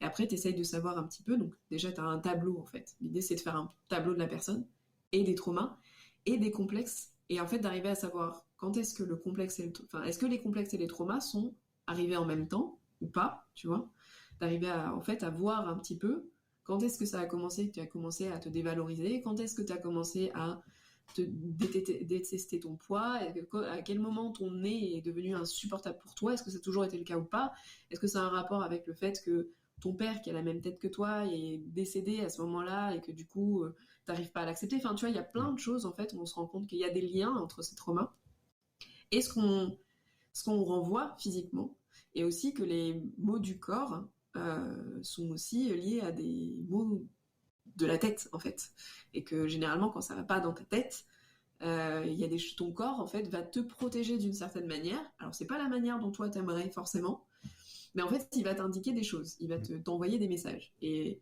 en fait c'est essayer de décoder un peu ça. Donc c'est ça la photothérapie, c'est vraiment d'essayer de le décoder. Donc à la fois par l'image, on se rend compte souvent qu'il y a énormément de choses qui se disent sur le visage, je pense que toi, tu dois voir un petit peu ce que je veux dire, mais il y a parfois, tu prends en photo quelqu'un et tu as l'impression qu'il porte un masque. Ouais. Et tu sais très bien que c'est pas, qu'il est pas comme ça, tu vois. Et il y a un truc qui te fait chier parce que t'es là, mais lâche un peu, tu vois. Je vois très bien que t'es en train de me cacher des choses, tu vois. Lâche le truc, tu vois. Et t'arrives pas à avoir une photo naturelle de quelqu'un. Et tu sais que c'est pas naturel. Ouais. Lui, peut-être Lui, qu'il c'est sait son pas masque, qu'il il est porte un habitué, masque, ouais. mais toi, tu le sais. Hmm. Lui, c'est son masque, il s'y est habitué. Voilà, il s'y est habitué. Mm. C'est aussi, par exemple, le problème que je peux avoir si je bosse avec des mannequins ou des personnes qui ont trop l'habitude de bosser dans l'image, c'est que vu que c'est leur boulot et que du coup c'est leur taf, eh ben elles se cachent, ou ils se cachent derrière un masque pour dire en fait non, j'ai pas envie que tu me connaisses vraiment puisque en fait là je suis juste là pour le boulot. C'est le masque professionnel. Exactement, c'est le masque professionnel. Ben, tous ces masques-là, en fait, il faut arriver à les enlever. Donc, c'est un peu le boulot que j'essaye de faire avec la photothérapie et d'essayer d'avoir une photo. Donc, il y a des sourires que tu sais qui sont pas des vrais sourires, enfin, tout ça. Et en fait, c'est des techniques pour essayer d'arriver à décortiquer un peu le visage, décortiquer, enlever ce qu'il y a de faux, etc. Voir ce qu'il y a vraiment dans les yeux, etc. Enfin, bon, voilà. Donc, c'est ça. Après, il y a aussi le travail avec le miroir, qui est assez important. Donc ça aussi, je suis pas forcément obligée de le prendre en photo. Je peux le prendre en photo, mais je peux ne pas le prendre en photo. Et d'arriver à se confronter à ça. Enfin voilà. Donc en fait, c'est plein de petits outils qui permettent de retrouver un peu ce rapport au corps des personnes qui se cachent souvent, soit sous des vêtements, soit sous des masques dont on a parlé, et d'arriver aussi à comprendre le lien entre trauma et réaction du corps, etc. En tout cas, photothérapie, c'est moins de 10% de photos et 90% de discussion et de compréhension, en fait. C'est ça. Alors que le boudoir, c'est le contraire. D'accord. Non, mais c'est intéressant à voir. On va attaquer la partie interview proprement dite. On a battu un nouveau record sur l'intro, mais c'était hyper intéressant. Donc je t'ai laissé expliquer ça parce que franchement, ça allait assez loin et c'était moins. On n'a pas trop spoilé ce que j'ai prévu après. Question numéro 1, les 4 premières questions sont toutes les mêmes pour tout le monde. La première, c'est quel livre tu offrirais à un photographe et pourquoi? Alors là, je vais avoir une réponse militante, je pense. Du coup, en fait, j'ai découvert, quand j'étais à Paris, l'exposition au musée d'Orsay Qui a peur des femmes photographes. Et j'avais acheté le bouquin et j'adore m'y replonger parce que je trouve ça hyper intéressant. Donc là, pour le coup, je vais faire une réponse militante de féministe. Parce que je trouve que, en fait, j'avais lu il n'y a pas si longtemps que les femmes étaient arrivées dans la photographie dans les années 2000. Enfin, genre 90-2000, quoi. Et j'étais là, je crois pas, en fait. Je suis pas très sûre de ça. Et je trouve que comme le reste, comme la peinture, comme plein de choses, en fait, on a oublié que les femmes étaient là depuis un petit moment et que, en fait, même la photographie à la base était considérée comme un art mineur, puisque la peinture était un art majeur, et que les femmes se sont emparées de la photographie. Parce que elles pouvaient le faire chez elles, enfin en fait elles pouvaient faire de l'autoportrait, etc. Et que comme elles étaient enfermées à la maison, etc. Donc ça se faisait pas trop d'être une femme dans la rue et de prendre des photos, puisqu'évidemment c'était pas très bien vu d'être une femme dans la rue qui reste à un endroit et qui va pas d'un point A à un point B. Mais en fait elles ont commencé à faire beaucoup de portraits à l'intérieur des maisons, dans leur des autoportraits, etc. Et je trouve que c'est hyper intéressant de voir ce qu'elles faisaient, de voir justement sur la question de l'intime à quel point il y a des choses qui n'ont pas changé. Aussi, je pense aussi par rapport au genre, etc., tu vois, les jeux qu'elles pouvaient faire, sur la question aussi de la sexualité, puisque il y avait des femmes qui étaient lesbiennes, et du coup, c'était l'occasion de faire des choses un peu cachées, mais de le montrer quand même, tu vois. Il y a pas mal de choses que je trouve qui sont intéressantes dans ce livre, et d'oublier le fait que non, on n'est pas arrivé dans les années 90-2000 dans la photo. Ça fait longtemps qu'on est là, quoi. Ouais, c'est peut-être juste une visibilité. Ils ont confondu être là et être visible, peut-être, non? Ouais, mais à l'époque, il y avait des photographes qui étaient quand même super renommés. Il y a aussi des femmes qui ont fait les premiers films. Enfin, tu vois, en même temps que les frères Lumière, etc., il y avait des personnes... Parce que bon, ouais, ça reste de la photo, ça reste de l'image. C'est juste qu'on les a... Enfin, il n'y a pas que la visibilité, c'est qu'on les a mis de côté je pense, un petit peu exprès. Puisqu'après, en fait, après la guerre, enfin, surtout, après la Deuxième Guerre mondiale, c'est les hommes qui ont pris tout l'espace dans cette thématique-là en disant, non, mais alors attends, c'était sympa en fait, la photo, on va faire ça, quoi. Ouais. Et qui sont revenus vraiment et qui ont pris tout l'espace. Et Ouais. je voulais un peu redonner l'espace qu'elles méritent aux femmes dans la photo depuis que ça existe. D'accord. Je mettrai les notes, je mettrai le lien vers le livre dans les notes d'épisode. Je ne sais pas s'il est encore en vente ou pas, mais on verra Normalement, je crois que oui. s'il est trouvable ou pas. C'est quoi être créatif? C'est quoi être créatif? C'est d'en avoir envie déjà, en fait, avoir envie de faire des choses qui sortent de ce qu'on te demande de faire. Je pense que c'est ça. Ouais. Oh, elle Ouais. est pas mal, dis donc. Je suis assez contente. C'est une bonne réponse. Qu'est-ce qui te fait déclencher? L'émotion. D'accord. Tout court. Je sais pas, il en faut plus. Non, des fois, il y a des gens qui éprouvent le besoin de développer, mais effectivement, ça tient comme réponse. C'est quoi une bonne photo? Je vais rester dans l'émotion, mais justement, c'est une photo où tu as réussi à faire passer l'émotion et le message que tu voulais. Donc, tu as déclenché au bon moment. C'est Celui ça. d'émotion. J'ai 5 grandes questions sur la partie interview. La première, c'est l'intime. Ok. Je t'ai dit, moi, je suis dans une forme d'intimité clinique. Je fais du photoreportage. Donc, le but, c'est de témoigner de la journée. L'intimité, ça va être le moment où les mariés font leur photo de couple, et c'est un petit peu leur petit moment à eux deux. Ça va être quand la mariée s'habille, j'ai tendance à rester dans la pièce parce que je m'en fous en fait, je suis détaché de ça, je suis juste là pour témoigner de la journée et ça me dérange pas. Toi, tu es dans une autre forme d'intimité, qui est une intimité dans laquelle moi je suis moins à l'aise, mais on l'a vu, toi, tu n'as pas toujours été à l'aise aussi là-dessus. Tu es dans une intimité physique où les gens vont se dévoiler volontairement devant ton objectif. Tu es dans une intimité mentale parce qu'ils s'exposent avec tous leurs complexes et que quelque part tu dois rentrer dans leur tête, et ça tu l'as bien expliqué avant, pour les comprendre. On va mettre de côté pour l'instant la partie boudoir couple, parce que j'ai déjà assez de mal à faire poser les mariés le jour du mariage dans des trucs relativement standards, donc on va en parler un petit peu plus loin. Mais ça peut être très très lourd, non, de rentrer dans l'intimité des gens. C'est dur à porter, non? Ouais, mais je sais que je suis super fatiguée après une séance. Ouais. Parce que, en fait, je suis hyper vigilante pendant toute la séance. C'est-à-dire que pendant toute la séance, que ce soit, enfin même avant et pendant, l'idée c'est de prévenir si jamais tu sens que la personne ne se sent pas bien ou que tu vas trop loin ou que elle se met en danger elle-même d'une certaine manière. Pas un danger physique genre imminent, mais tu vois, un danger plus psychologique. Du coup, je suis souvent en hyper vigilance par rapport à ça. Et c'est vrai que c'est fatigant. Les gens me disent, mais enfin, pourtant, c'est une séance, ça peut durer 1 heure ou 1 heure et demie, mais en fait, c'est assez lourd. Oui, je suis d'accord avec toi.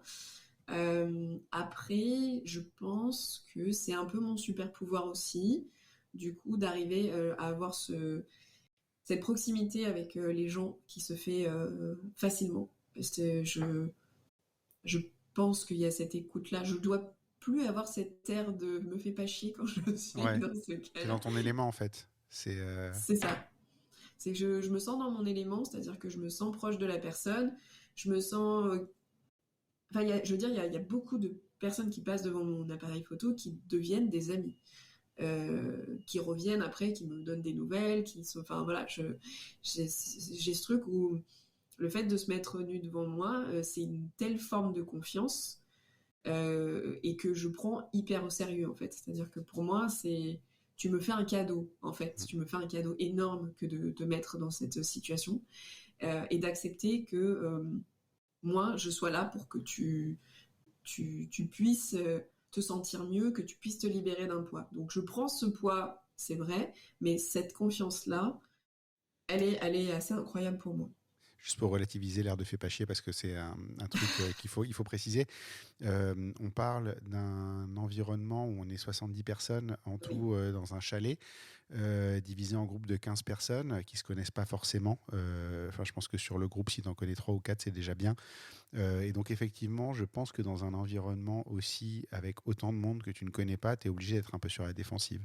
Je pense que moi aussi, hein, en toute transparence, même si ça se manifeste différemment, mais tu vois, le fameux air de fais pas chier, c'est aussi que tu es obligé de mettre un bouclier face à 10 inconnus, le temps de savoir à qui tu as affaire. Non, mais ce qui est super intéressant dans ce que tu dis, ça revient un peu à la photothérapie, et je pense que du coup, nous, on lit les visages peut-être un peu mieux Ouais. aussi que les autres. C'est que justement, je sais qu'en ayant fait de la photothérapie pour moi-même, il y a de la colère en moi, et que forcément, bah, ça se voit à un moment ou à un autre, tu vois. Donc forcément, bah, pas avec mes clientes, et heureusement, mais je pense que oui, quand j'ai besoin de mettre les gens à distance, pas forcément parce que je les connais pas forcément, hein, toi je te connaissais pas et j'avais pas d'a priori forcément, mais ce truc de dire, alors attends, je sais pas comment les gens, ouais, tu mets un mur ou quelque chose, ou en tout cas tu mets une protection, et je pense que c'est davantage peut-être le cas sur des personnes qui ont, encore je dis pas forcément des femmes, mais justement quand t'es une femme et qu'il y a des hommes autour, tu fais un peu attention parce que tu sais Ouais. pas trop Oui, quel comment les message tu gens vont envoies percevoir. et est-ce Voilà, que les gens vont pouvoir dire derrière de toi alors que exactement. tu as juste fait un sourire et ça va être interprété comme Ouais, et ça c'est une mauvaise habitude, hein, que tu mm, prends, parce que c'est pas forcément par rapport à vous, parce on était quand même dans un environnement assez safe. Mais non, mais relativement safe. c'est même dans un environnement assez safe, en fait, c'est là où tu baisses ta garde, où tu prends les plus grands coups, en fait. Oui, En aussi. vrai, c'est aussi ça. Faut pas croire. C'est que sur 75 personnes, il peut y avoir un connard absolu. Mm. T'es pas à l'abri de ça. D'ailleurs, je crois que c'est même arrivé l'année d'avant, Oui, il me semble. mais voilà. Enfin, c'est pas, c'est pas une garantie parce qu'on est entre photographes de mariage, tout le monde est open, tout le monde est sympa, tout le monde vive l'amour. En vrai, tu vois, moi par exemple, je suis pas tellement vive l'amour en réalité. Je suis beaucoup plus terre à terre que ça. Et dans mon approche des choses aussi. Et en fait, il y a plein d'aspects dans lesquels je me retrouve pas du tout. Mm. Dans Rise Up, il y a des trucs où ça m'a ouvert les chakras à mort, il n'y a, y a pas de problème. Mais il y en a d'autres où clairement, moi je m'assois et puis je prends un peu de recul et je me pose et je me dis, bon, bah, ça c'est pas pour moi. Mais tu t'es pas, c'est pas une garantie en fait. Donc je comprends tout à fait le bouclier fait pas chier. Voilà, mais c'est juste pour resituer parce qu'effectivement, c'est pas la même chose d'être seul face à une personne pour qui tu es là et que tu es là pour aider Mm. et d'être dans un environnement de 15 personnes dont les 2 tiers sont inconnus et où tu te demandes ce que les gens vont penser de toi et ça peut vite mal tourner en fait. Bah justement, quand tu es en one-one, enfin si toi tu baisses pas ta garde, pourquoi est-ce que l'autre le ferait? Et comme tu attends que l'autre baisse sa Mm. garde, forcément tu es obligé de le faire C'est en aussi. ça que Et c'est donc ultra différent. C'est pour ça, voilà, juste pour... c'est ça. Mais tu peux le faire parce que tu es dans un environnement que tu as maîtrisé ouais. toi-même. Donc voilà. Et après, tu vois, par exemple, il y a eu une séance qui s'est pas bien passée. Et enfin, j'en ai vraiment pas beaucoup, hein, qui se sont pas vraiment bien passées. Mais c'est une séance que j'aurais dû repousser. J'aurais dû dire, je suis pas prête. Je suis pas bien, je suis pas. Et je l'ai pas fait. Parce que ça, je crois que je l'avais déjà fait une fois et que je me disais, bah attends, je vais pas le faire 2 fois. C'était la période où j'étais en dépression et ça s'est pas bien passé pour elle, elle s'est pas sentie bien. Et en fait, j'ai rien à dire parce qu'en fait, je sais très bien dans quel état j'étais à ce moment-là. Et que, bah en fait, oui, j'étais pas suffisamment à l'écoute, j'étais pas. Enfin, voilà, et je me suis dit, bah, la prochaine fois, j'assumerai de dire, ok, bah, pas aujourd'hui, je peux pas, parce que j'ai pas l'énergie. Ce que tu dis, c'est qu'on te renvoie ce que tu donnes toi-même, quoi. Exactement. C'est une bonne leçon. Tu vois, là, t'as un peu anticipé la question suivante. J'avais mis, j'ai l'impression que tu as une vraie facilité à diriger une séance. Parce que vraiment, j'essaye que ça soit le plus naturel possible. Alors, sur la question du boudoir, alors ça, c'est un truc que je suis pas la seule à être sur cette mouvance, mais d'essayer justement parce que le boudoir, c'est vrai, mais rien que le mot, j'aime pas. C'est vrai qu'on parle beaucoup de portraits intimes entre photographes un peu déconstruits, ou en tout cas qui essayent d'être un peu dans ce truc-là. Boudoir, ça rappelle vraiment les images à l'américaine sur des lits avec des trucs tout roses et des chaussures à talons et des, et des des colliers de perles, tu vois, avec des... C'est un peu Playboy que tu décris là. Ouais, bah oui, c'est un peu Playboy, ouais, mais c'est ce truc hyper stéréotypé où tu dis à la nana, bon alors attends, faut que ta fesse elle soit comme ça, que ta jambe elle soit comme ça, etc. C'est aussi beaucoup de post-traitement où tu fais en sorte que la personne ne se ressemble plus, comme où tu lises tout, etc.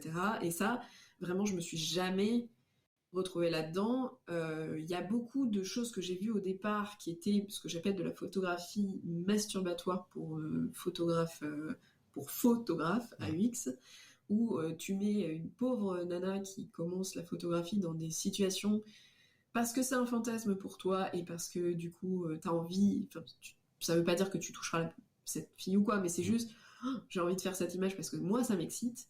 Donc il y a ça, il y a bon, il y en a, c'est pire que ça, hein, je reviendrai pas sur Il y a souvent des faits divers. Ouais, il y a beaucoup de faits divers, il y a beaucoup de personnes qui sont dangereux, enfin c'est même plus à éviter, hein, c'est carrément vraiment très très très dangereux et qui se retrouvent en prison. Il y a ce truc aussi assez marrant où en fait on m'avait posé une question, je me rappelle, c'est un photographe qui était un peu plus âgé, tu vois, qui devait avoir la cinquantaine et tout, et la première question qu'il me posait c'est toi, qu'est-ce que tu leur mets comme sous-vêtements, enfin tu vois, genre oui, comme c'était la question principale, quoi. Ouais, voilà. Et lui, c'était obsession sur la lingerie, comment elle doit être, la couleur et tout ça. Et moi, je lui dis, mais moi, je m'en fous complet. Je veux dire, elle arrive en culotte de règle, elle est contente comme ça me va, ça m'est déjà arrivé. Si elle est bien dans... Enfin, je m'en fous, c'est pas du tout ça que je cherche. C'est pas du tout cette esthétique que je recherche. Elle peut être avec sa culotte blanche. Je m'en fous. C'est vraiment un truc sur lequel... je choisis absolument pas. Je peux éventuellement donner des conseils si on me les demande, mais ça sera plutôt lassisement dans le sens ne te prends pas la tête. Mais voilà, c'est vraiment, je suis pas née avec ce truc-là. C'est rigolo, tu réponds à une des questions que je vais te poser plus loin en fait. Ouais. Sur le... Non, mais non, on va la remonter un petit peu du coup. Mais c'est, tu vois, comment on fait du nu élégant. Est-ce qu'un garçon peut faire des portraits intimes de femmes comme tu le fais? Ce que je pensais moi, tu vois, une des raisons pour lesquelles moi je peux pas, je pense, faire des portraits boudoirs, c'est que je suis justement de cette génération de garçons. J'ai grandi dans les années 90, je suis né en 76, donc j'étais ado début des années 90, et toute ma construction d'homme s'est faite dans les années 90. Et les années 90, c'est Playboy, c'est les supermodèles, c'est le porno de Canal+ le samedi soir, c'est tous ces trucs-là. Et je me dis, moi, en fait, si je me retrouve, moi, à faire des photos de nu, comment est-ce que je peux ne pas transposer ça et ne pas en faire une caricature de cette période-là de ma vie, tu vois, du mec qui arrive à la cinquantaine et qui fait des photos de femmes à poil. Enfin, moi, ce serait littéralement ça. En fait, c'est pas du boudoir, c'est pas du nu, c'est pas de l'artistique.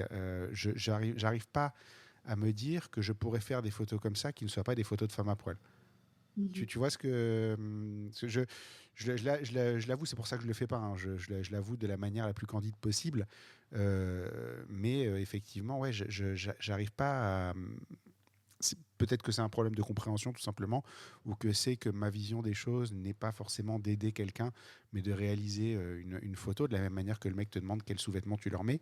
Tu vois, c'est une vraie question qui peut se poser, hein. Ça fait pas de moi une bonne ou une mauvaise personne, mais je pense que je serais totalement incapable de le faire de la manière dont tu le fais toi en fait. Alors la question, est-ce que je pense qu'un homme peut le faire? Oui. Enfin moi, je pense vraiment, j'ai pas du tout de problème avec ça. Alors je remets dans un contexte et ça aussi, je reviens un peu sur la question militante parce que je continue à penser, enfin je pense vraiment qu'il y a un problème sociétal de patriarcat, à savoir vraiment qu'il y a une construction qui a été faite et qui où on est impliqué à l'intérieur, que ce soit en tant qu'homme ou en tant que femme. Et sur cette question, donc on va vraiment parler sur la question de l'image et aussi de la sexualité et éventuellement du rapport par rapport au boudoir, etc.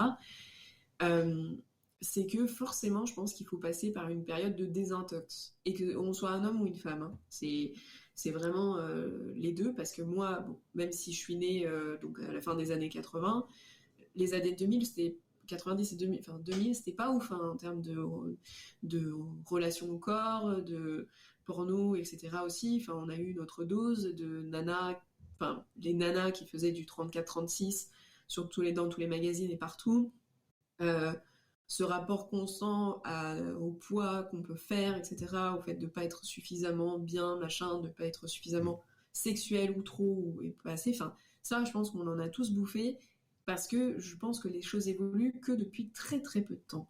Donc, je croise les doigts pour les prochaines générations, en me disant que, tu vois, il y a des choses qui... Moi, j'ai tendance à croire qu'en fait, notre génération est plus ou moins foutue, en fait, dans ce sens-là. C'est-à-dire que même si tu es conscient des trucs, tu fais des efforts, tu as des réflexes qui sont installés et dont tu auras le plus grand mal à te défaire. Et le mieux que tu puisses faire, c'est pas les passer à la génération suivante, en fait. Oui, d'un côté c'est vrai, mais d'un autre côté, moi je pense pas qu'on soit forcément foutu. Moi j'essaye justement de me dire que cette désintoxication, c'est pas parfait. Tu vois, l'idée c'est pas qu'on devienne parfait et qu'on puisse du coup faire du nu, etc. Non, de toute façon, t'es influencé par des choses. C'est ta culture, c'est ce avec quoi tu es né, c'est ce avec quoi tu as grandi. Malheureusement, c'est un truc qui est vrai. Mais déjà, il faut essayer de sortir un peu justement la sexualité du boudoir, c'est-à-dire que moi je fais de la photo, ça n'indique en rien. En fait, c'est pas sexuel. Non, ouais. C'est pas sexuel ce que je fais. Et du coup, c'est ça en fait, il faut commencer par ça, c'est-à-dire que tu n'es pas là pour faire quelque chose qui dit quelque chose de ta sexualité. J'avais eu un débat à l'époque sur, tu te rappelles, F1.4 ouais. sur Facebook où je m'étais fait un peu insulter parce que je disais à des mecs voilà, que s'ils photographient des mecs à poil, ça veut pas dire qu'ils sont homosexuels et que voilà, moi je photographie des femmes nues, qu'est-ce que ça indique de ma sexualité, et même si c'était le cas, est-ce qu'on s'en fout pas un petit peu, quoi, tu vois. Donc la vérité c'est que je pense qu'un bon photographe il est capable de prendre en photo une femme et un homme. Là où je mets la limite, c'est que j'ai dû malheureusement moi arrêter de photographier des hommes chez moi parce que je suis seule en ce moment et que je n'ai absolument aucune envie de prendre des risques, que je l'ai fait, que je me suis sentie mal, que mon espace de travail c'est ma maison et c'est mon lit, et que mettre un homme nu sur mon lit, ça veut dire quelque chose justement que je n'ai pas envie de raconter là. J'aurais un espace extérieur, ça serait différent. Mais là, j'ai décidé de sanctuariser un petit peu ma chambre, et que du coup, ça ne me convenait pas par rapport à ça. Et parce que avant, j'étais en couple et que du coup, j'avais la possibilité d'avoir mon copain qui était là à ce moment-là, et que du coup, ça me mettait en confiance. Il n'aurait pas été là dans la pièce. Hein. Oui. Mais là, je parle d'une question de sécurité, parce que moi, je me sens pas en sécurité. Je considère être tout à fait capable de prendre un homme nu en photo sans avoir d'excitation sexuelle. Ça veut pas dire que je peux ne pas... Enfin, que je vais peut-être le trouver beau, comme je vais trouver une femme belle, etc. Je peux avoir ce genre de jugement dans ma tête. Je peux pas m'en empêcher, c'est comme ça, tu vois. Non, mais c'est important d'être capable de découpler les deux, en fait. C'est-à-dire qu'effectivement, on a tendance à associer boudoir, érotisme, sexe et à tout mettre un peu dans le même panier en disant c'est la même chose, ça se ressemble. Il y a des proximités, il y a des passerelles, entre guillemets, mais en vrai, on peut totalement les décorréler les uns des autres. Tu peux complètement les décorréler, et de toute façon, ça fait partie un peu de ton comment dire, ça fait partie des valeurs à mon avis, d'un photographe de boudoir. C'est-à-dire, je vais te donner un exemple à la con, mais un exemple vrai, c'est que je me suis retrouvée à faire une séance avec un mec que je trouvais très très très beau, et en plus, à la base, on s'était rencontrés sur Tinder, donc c'était avant, mais enfin, il y aurait pu y avoir, tu vois, cette ambiguïté-là, tu vois. Jamais je me serais permis, de lui faire une remarque en mode écoute, ça te dit, il se passe un truc après. Je veux dire, si on se revoit dans quelques temps dans un contexte qui est complètement différent, c'est pourquoi pas, j'en sais rien. Mais sur le moment, je suis photographe, c'est lui qui est nu, c'est moi qui suis habillée, il est hors de question que je fasse la moindre remarque, le moindre truc qui pourrait passer pour du rentre-dedans, quoi. Ouais, du rentre-dedans, de la séduction ou quoi que ce soit, tu vois. Et pourtant, physiquement, je risque pas de l'attaquer, tu vois, ou quoi que ce soit. peut-être qu'il aurait dit oui, j'en ai aucune idée, bon, je veux pas savoir parce que c'est pas la question. Juste, c'est hors de question. Non, mais ça montre aussi que j'ai pas beaucoup réfléchi au sujet du coup, parce que pour moi, c'était vraiment. Je crois que c'est Vincent Licky qui faisait beaucoup de photos de boudoir justement, et j'arrivais pas à trop comprendre le truc parce que il doit avoir mon âge, il est marié, il est plutôt dans les photos de sport et il fait des photos de boudoir en argentique. Et photos boudoir en argentique. Et le truc, en fait, c'est que j'arrivais pas à comprendre la manière dont il réfléchit. Il réfléchit comme toi, en fait. C'est-à-dire que c'est purement esthétique et c'est purement sortir. Il n'est pas dans la photothérapie, il est vraiment dans la recherche de la belle image et c'est pas la pureté, mais tu sais, c'est vraiment, enfin, il a un truc dans la tête et il le sort, quoi. Mais en même temps, c'est pas du tout ambigu ça te montre que j'avais pas forcément réfléchi au sujet de la bonne manière, qui est que pour moi, il y a forcément une sexualisation à avoir une femme nue devant moi, quoi. Le nu, c'est pas. Enfin, pense-le plutôt comme un. Alors, tu vois, je sais que c'est con, mais médical. Je veux dire, quand tu te mets à poil devant ton médecin, tu espères très très fort qu'il ne soit pas en train de penser des trucs sexuels de toi. Ouais. Tu vois? Parce que tu es dans une position de faiblesse, quelque part. Genre, tu es là, tu es à poil. Ouais. Bon, t'es obligé. Bon, là, t'es obligé d'être là pour d'autres raisons, mais là, c'est un peu la même chose en fait. Au final, c'est pas médical dans le sens strict, mais tu es là pour un service.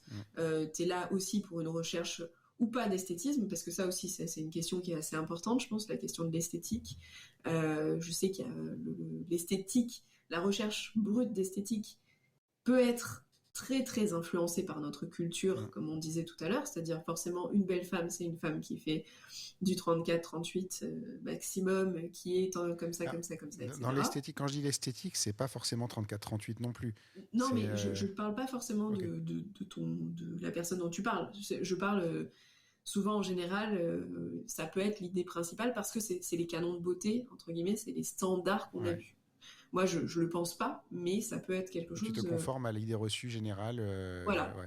Ce que j'appelle les standards de beauté, on va dire que la société met en avant. Donc, il y a ce côté-là aussi. Moi, je pense qu'il y a des choses très esthétiques qui peuvent se faire avec n'importe quel corps, ça aussi. Et il y a aussi le fait de dire par moment, l'esthétique, justement, qu'est-ce que c'est ? Qu'est-ce qui est mon rapport à ce qui est esthétique ? Qu'est-ce qui est mon rapport à ces standards de beauté ? Comme je fais pas... Comme je rencontre des clientes, c'est pas mon choix. Elles arrivent avec ce qu'elles sont et ce à quoi elles ressemblent. Donc je suis pas en train de chercher de définir dans mon œil ce que c'est qu'un esthétique. C'est qu'est-ce qui est beau chez cette personne-là. D'accord, mais c'est marrant parce que du coup, l'intimité, puis pour en venir là, finalement, elle est essentiellement mentale dans ton travail. C'est pas physique au final. Non. Enfin, en tout cas, la partie physique est relativement clinique, comme moi, en fait. C'est ça. Étonnamment. La boucle est bouclée. Puisqu'on parlait de photothérapie, j'aime bien l'idée de montrer aux gens qui s'aiment pas qu'ils peuvent être beaux, mais il y a un piège qui est la déformation de vouloir à tout prix faire ressortir la beauté de quelqu'un. C'est ton boulot, donc tu as un impératif minimum moral de résultat.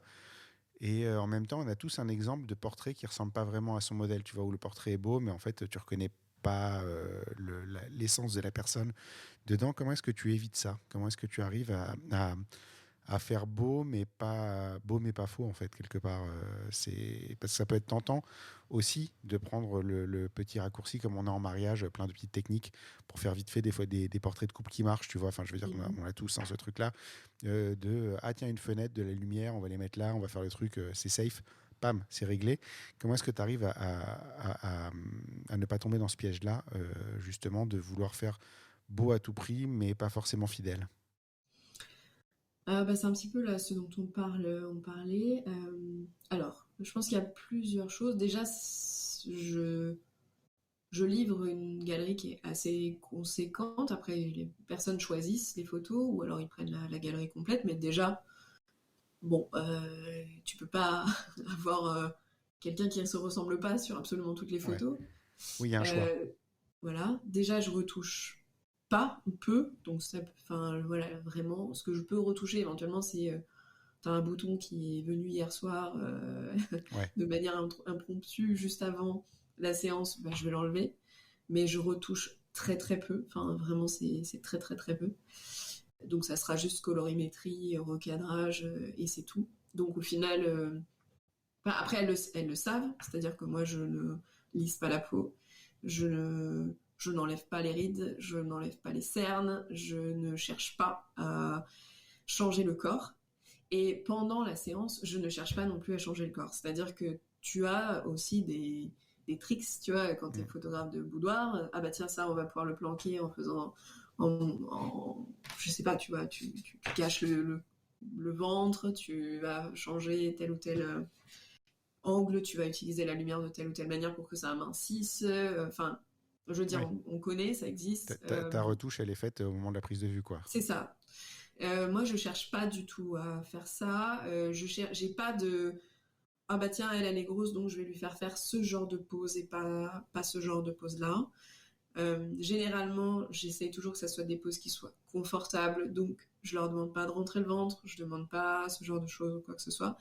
Donc si tu veux, en fait, bah ouais, elles se reconnaissent justement. Alors de temps en temps, ça peut être un peu violent la première fois que tu regardes les photos parce que tu te dis ah oui.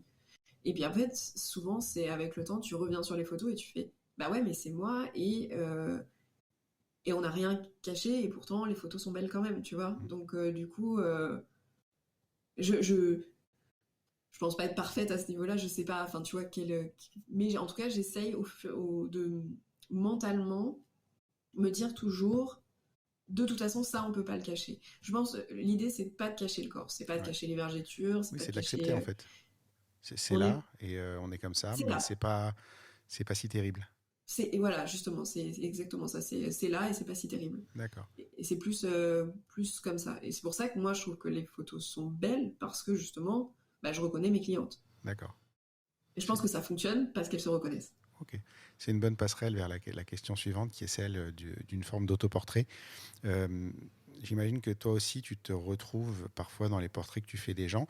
Je t'ai dit, tu as, un podcast, j'ai écouté quelques épisodes avant. J'ai écouté surtout les épisodes qui étaient centrés sur toi d'ailleurs, où ben, on comprend que les questions que tes clients peuvent se poser, bah, tu te les poses aussi, peut-être pas forcément exactement de la même manière, mais c'est des problématiques globales et c'est peut-être aussi pour ça que tu fais bien ton travail, c'est que tu arrives à comprendre ce que les gens ont dans la tête.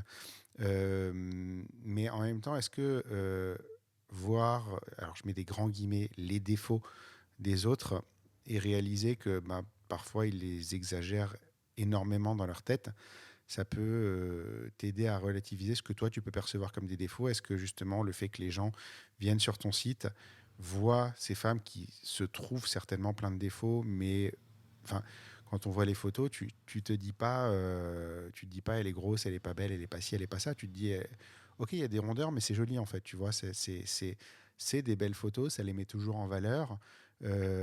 Même des filles que je trouverais pas forcément belles si elles étaient face en face de moi. Même des filles que je trouverais pas forcément belles si elles étaient pile en face de moi. Sur les photos, je trouve elles sont belles. Tu vois, il y a quelque chose qui sort.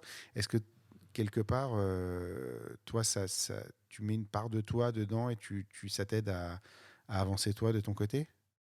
Bah, je pense que de toute façon, tout ce qu'on fait, on le fait pas pour rien. Enfin, Ouais, enfin on n'est pas attiré par des choses de manière random, tu vois. Je pense ouais. que ce que je fais, je l'ai fait aussi parce que c'est une thérapie pour moi. Mm. Euh, Moi, j'ai été très complexée pendant très longtemps, depuis l'adolescence. Et, enfin, à m'empêcher de faire des choses dans la vie, tu vois, à Mm. m'empêcher d'aller à la plage, à m'empêcher de me mettre en avant, parce que j'ai été très timide pendant très longtemps, etc. Jusqu'à ce que je décide que j'avais plus envie de l'être et que fake it until you make it, et à un Ouais. moment, bah, ça finit par partir, quoi. Dans le rapport de séduction, je me suis toujours dit que j'étais la bonne copine sympa, mais que j'étais toujours la meilleure pote de la meuf qui était hyper canon, tu vois.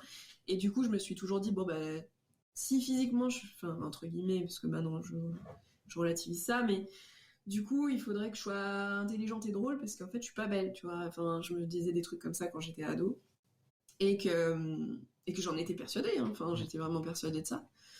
Et pendant longtemps, voilà aussi, c'est vrai que mon corps, parce que dans ma famille, ça a toujours été une pression très très forte sur ces questions-là. Voilà, je m'aimais pas comme j'étais. Et puis en fait, vraiment, je me suis rendu compte à quel point c'était handicapant. Et je pense que j'aurais pu être une de ces nanas qui envoie un mail en parlant d'elle de manière horrible, tu vois. Mm. J'avais plus la chance d'avoir au moins ce truc de me dire, à l'époque, je me trouvais quand même intelligente. Et du coup, il y avait ce truc-là où je compensais un peu par certaines choses sur lesquelles Ça où t'aidait j'avais à un peu garder trop confiance, en pression. fait. Hein? Ça t'aidait à rester en confiance, quand même. Ouais, ça m'aidait à rester en confiance. Mais ce besoin parfois d'être dans la séduction, il y a eu une période de ma vie où justement c'était un peu ça, parce que justement voilà, je voulais plaire pour me rassurer, mais pas forcément parce que l'autre me plaisait, tu vois Ouais, ce que je veux dire. ouais. Ça m'est arrivé aussi. Et donc toutes ces choses-là, je pense que ça a été un bagage pendant un moment, et puis au fur et à mesure, il y a des choses que j'ai réussi à laisser partir, et j'étais assez fière de moi. Et je me disais, bah, un petit peu ce qu'on disait, on n'en parle pas suffisamment parce que, encore une fois, être complexé, bah, en plus c'est un truc français de toujours se dénigrer un peu, de pas forcément parler de soi en bien, etc. Et de quelqu'un qui s'aime bien, on dira ah, cette personne est narcissique ou quoi, alors que en fait c'est assez important, tu vois, je sais pas, pour les gens qui aiment bien faire du théâtre, enfin plein de choses. Le corps c'est quand même un élément Ouais. le premier truc que tu vois chez quelqu'un, Bah donc ouais. c'est quand même assez important. Bref, donc tout ça, et quand, oui, je pense que c'est déjà, j'ai accepté, quand je suis devenue photographe, de passer aussi moi devant l'appareil photo, ce qui était très dur, mais je me suis dit, je peux pas décemment demander aux gens de le faire et de pas le faire. Donc je l'ai fait, euh, bah, notamment avec Léa Ferry, parce que c'est une amie assez proche et on est assez pareil sur ces trucs-là, et donc du coup, c'était facile. Julien Sora aussi, je sais pas si tu le Je connais. le connais. Enfin, je le connais pas Ouais. personnellement, mais je sais qui c'est. Voilà. Donc lui aussi, en fait, je crois que c'est le premier, il est venu à la maison, et ça faisait super longtemps qu'on discutait sur Facebook et tout. En plus, c'était un mec, tu vois. Et donc, je me suis dit, bon, il faut vraiment que je vois en vrai, quoi. Puis, en fait, Julien, je me suis sentie, enfin, c'est con, mais comme avec une meuf. Mm. Vraiment, Julien, enfin, et c'est ça que je te dis, c'est pour ça que je crois que les mecs, ils peuvent faire la même chose. C'est que tu sentais qu'il y avait strictement zéro ambiguïté, qu'il y avait absolument pas de sexualisation, Mm. Faut juste qu'on être clair dans parlait sa tête, en beaucoup. fait. De quoi? Faut juste Pardon. être clair dans sa tête, en fait. Ouais, c'est très clair, et puis c'est très. Enfin, il est complètement détaché, mais en même temps, il fait du super taf, tu vois. Et donc, il m'a dit bon, allez, vas-y, je vais bientôt partir, on fait une séance là pendant 10 minutes, et je suis là.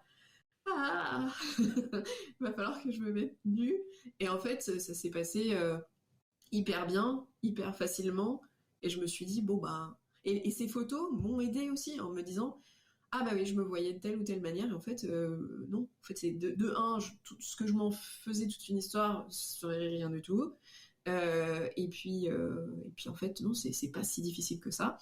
Et je me suis dit que ça devait être un entraînement, en fait. Tu vois, ça Ouais. doit être un truc que tu dois faire régulièrement pour savoir où t'en es.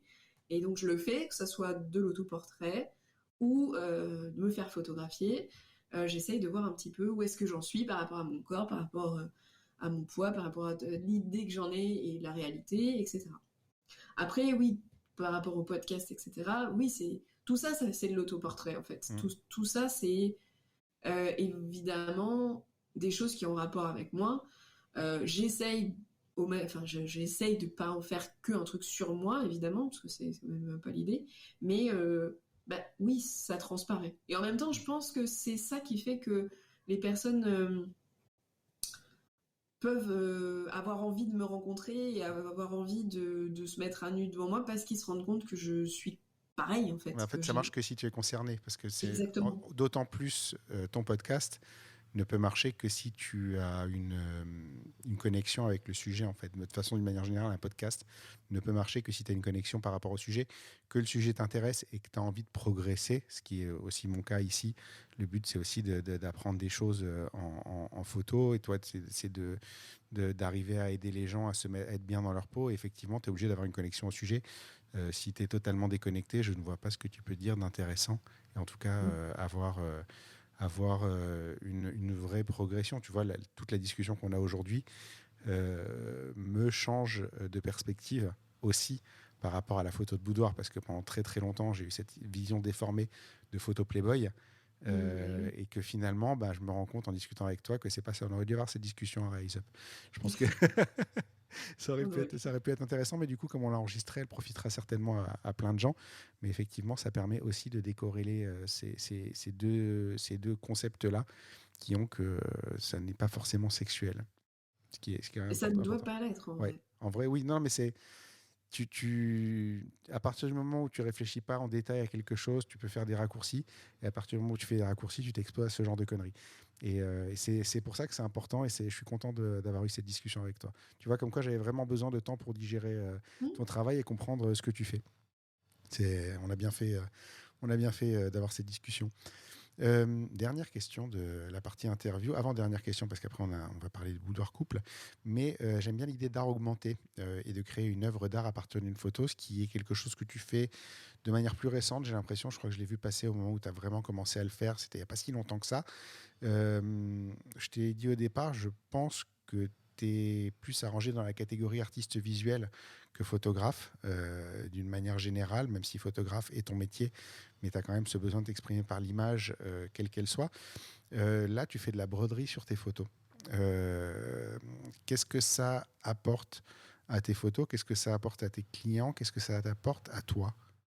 Alors, pour l'instant, sur mes clients, pas grand-chose. Enfin, j'ai pas eu encore énormément Alors, je vais finir par ça plutôt. Je vais finir par cette question-là.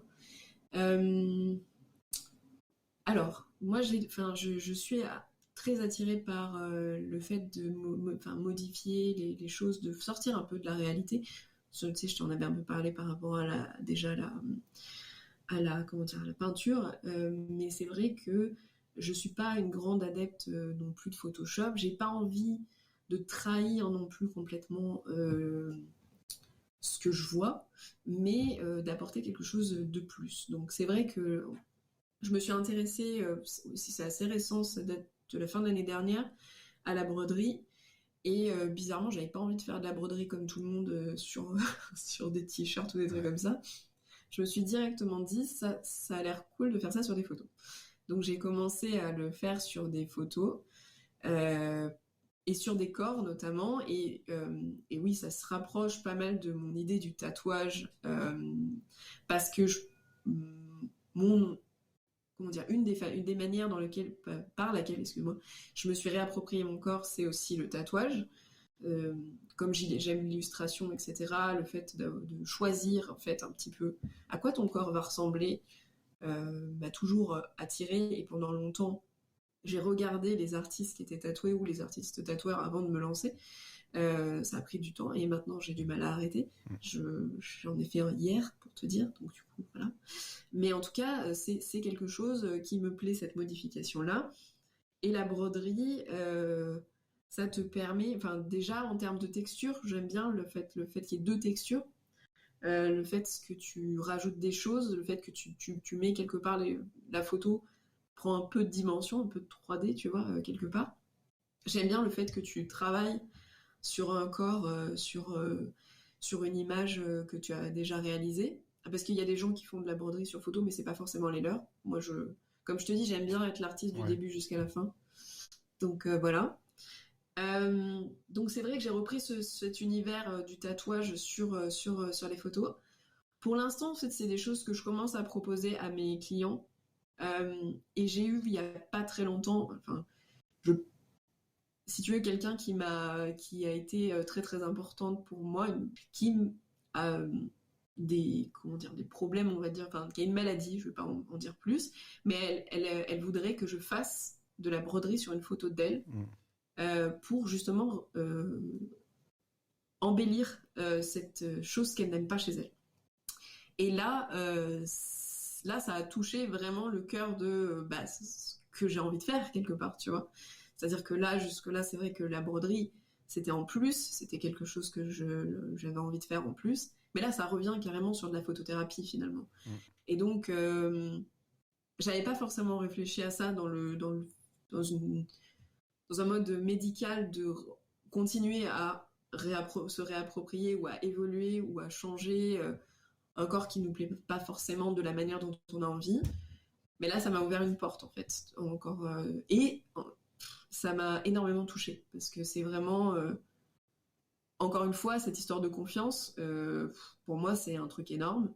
Et que les gens, sur des sujets aussi sensibles, te disent, en fait, j'ai besoin de toi parce que ça me ferait du bien, et est-ce qu'on peut le faire ensemble? Ouais. Waouh, C'est une vraie confiance. c'est un truc de fou, tu vois. Ouais. Enfin, voilà.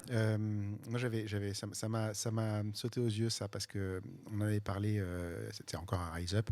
C'était Delphine Diallo qui faisait des collages à partir de ses photos. Et j'aimais bien l'idée. Après, tu sais, je me suis dit, je vais le faire. Et puis, en fait, je me rends compte que c'est pas quelque chose, pas sous cette forme-là. En tout cas, j'aime bien l'idée de modifier les photos, mais j'ai pas encore trouvé ma manière de les modifier. Est-ce que toi, tu as un conseil à quelqu'un qui voudrait se lancer dans ce genre d'aventure au sens large? C'est-à-dire pas forcément faire ce que tu fais, mais essayer peut-être de se lancer dans un projet qui pourrait être fou, considéré comme purement artistique et pas... Enfin, tu vois, pas quelque chose qui soit du boulot, mais qui a envie de créer un truc artistique, en fait, et qui ne sait pas forcément où commencer. Alors moi, le conseil que je donnerais, c'est vraiment de se laisser faire. C'est-à-dire parce qu'on a tendance à dire, ouais, non, mais moi, je sais pas dessiner, alors je peux pas faire ça.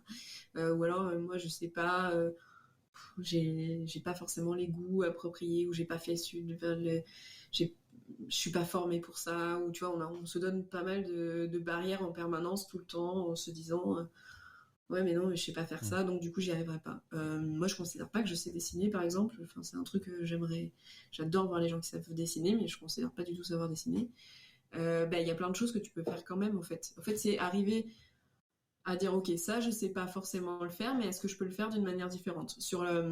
Par exemple, le collage, c'est un très bon truc de départ, parce que le collage, tu peux commencer avec vraiment rien, enfin vraiment pas grand-chose. Tu Mm. prends, tu regardes, qu'est-ce qui t'intéresse, est-ce que ça a un rapport, tu vois, avec ce que tu as envie de faire ou pas.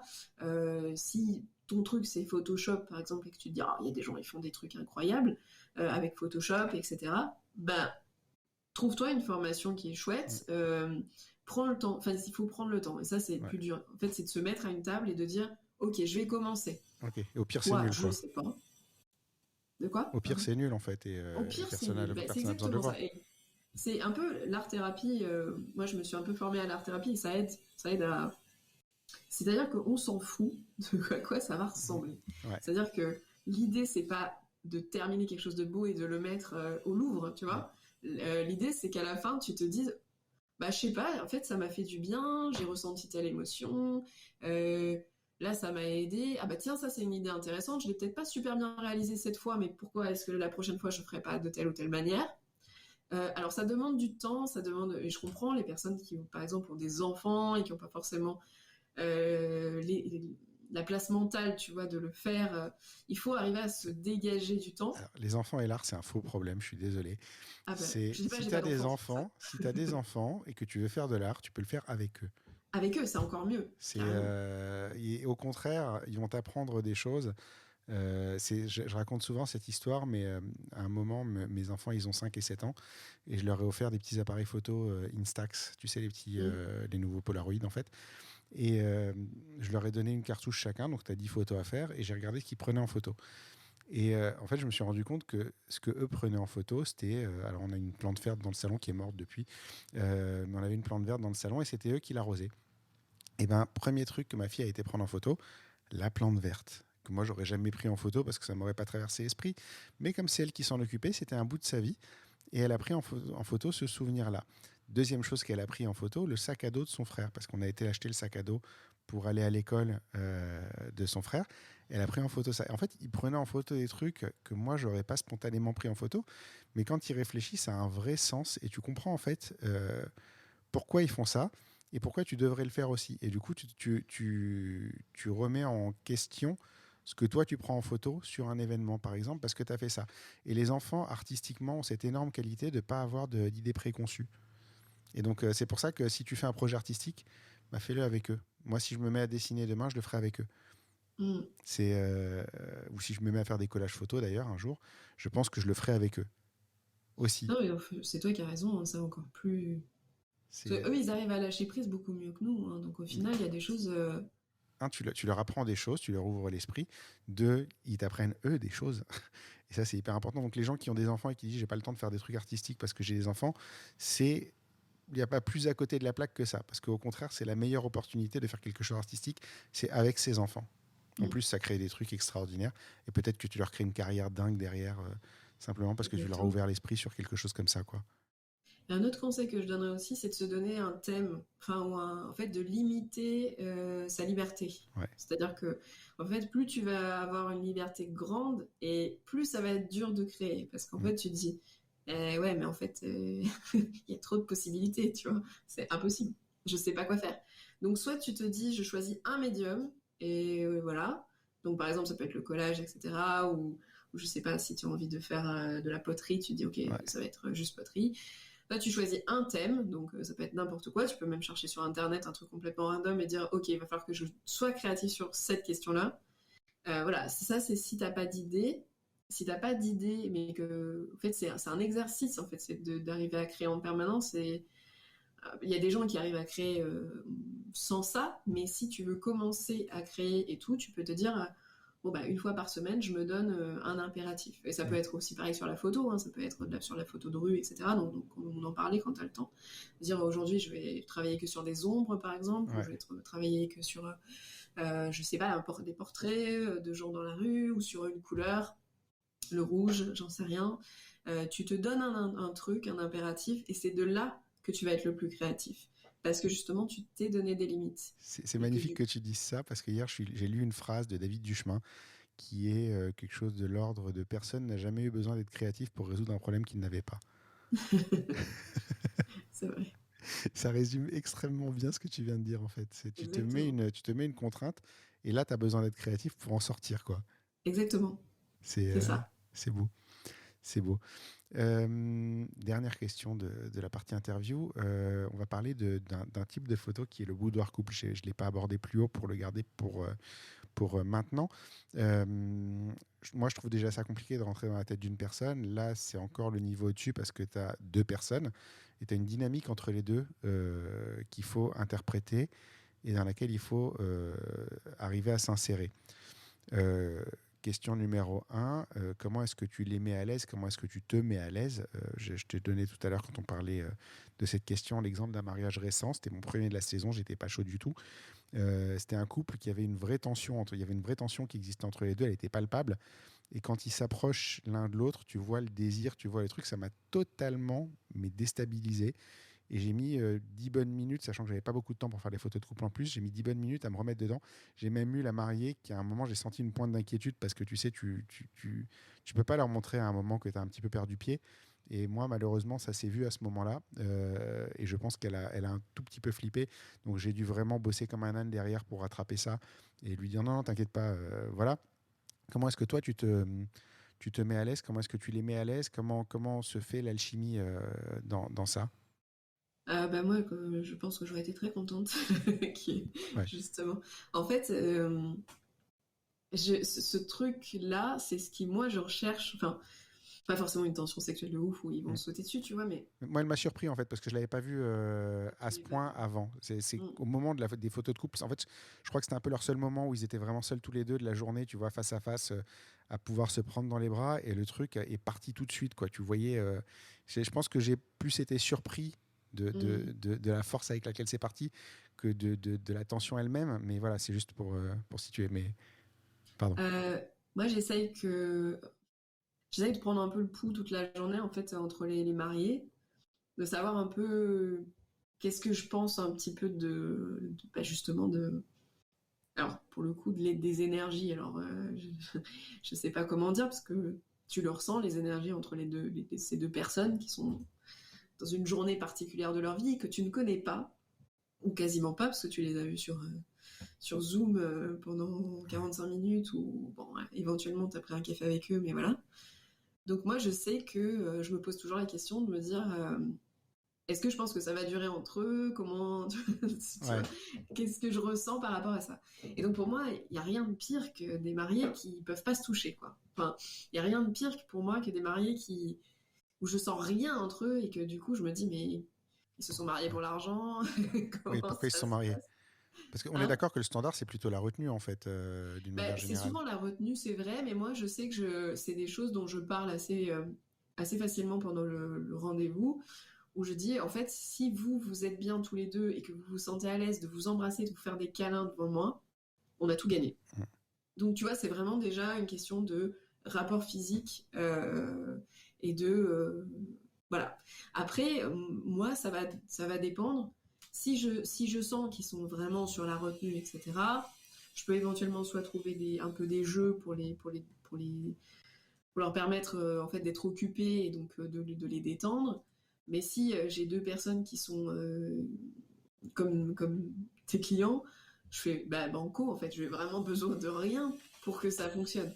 Parce que moi l'idée c'est de vraiment qu'on ressente cette passion qu'il y a entre les deux. Donc allez-y les gars, embrassez-vous, montez-vous à moitié dessus, je me débrouillerai avec ce que j'en fais. Vraiment, vous avez même pas besoin de moi. Quelque part, Ouais. tu vois, justement, ils ont pas besoin de moi, donc c'est encore mieux quoi.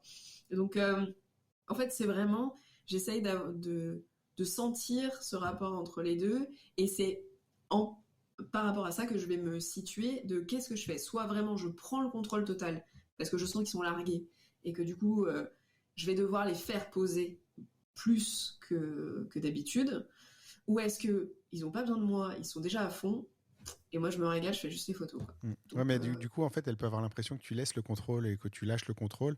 Et je pense que moi, c'est pour ça aussi qu'elle sait. Je me suis déjà, ils sont allés très fort. Hein. Je parle pas de simplement s'embrasser, c'est vraiment, enfin, tu voyais le truc, la main qui allait sur le torse, et tu sais, le regard, le bouffer des yeux, machin. Enfin, je pense que j'ai pas encore vu. Je suis pas encore à ce moment-là du tri des photos, mais j'ai pas encore vu. Mais je pense que ça va rendre comme ça. Mais effectivement, je pense que ce qui l'a inquiété elle, c'est que en même temps. J'ai eu un petit moment de déstabilisation et en même temps, bah, je l'ai laissé faire du coup parce que tu n'as pas envie d'interrompre ça en fait. Tu n'as pas envie d'intervenir là-dedans en fait, puisque ça marche. Euh, et peut-être c'est un mélange de ça, de sa réaction à elle qui m'a encore un peu... Enfin, tu sais, à un moment, tu as du mal à garder ton équilibre, en fait. Et tu sens qu'il y a une espèce d'attente de directivité, mais en même temps, il n'y en a pas besoin. Je ne sais pas comment t'expliquer moi je ça, fais mais... des blagues Ouais, en fait si tu veux je vais dire ah bah oh bah vous avez pas besoin de moi, si vous voulez je vous laisse tous les. Enfin, tu vois, je vais ouais, faire des ouais. blagues comme ça pour dire c'est de un c'est ok, il y a pas de souci. Tu De les deux je amorces. juge pas. De trois ben si c'est comme ça que vous êtes naturel ça me va. Donc en fait si tu veux, vu qu'il n'y a pas de moment de gêne, enfin moi je suis pas gênée de Mm, voir ça. Bon aussi parce que comme on disait je fais de la photo de gens tout nus qui se ouais. roulent des pelles, du coup c'est pas Oui, et puis là, bon, ça vient là ils sont spontanément. habillés. J'imagine que tu n'as pas besoin de diriger quoi que ce soit. Non, non, très peu. Mais donc du coup, en vrai, en fait, je suis tout le temps en train de parler, je parle beaucoup Mm, et je souris beaucoup et je fais beaucoup de blagues. Et du coup, les gens ils se sentent pas mal à l'aise ouais. d'être comme ça devant moi. Au contraire, je suis là, ah bah, enfin, je vais dire un truc du genre, je suis sûre que vous attendiez ça pendant toute la journée.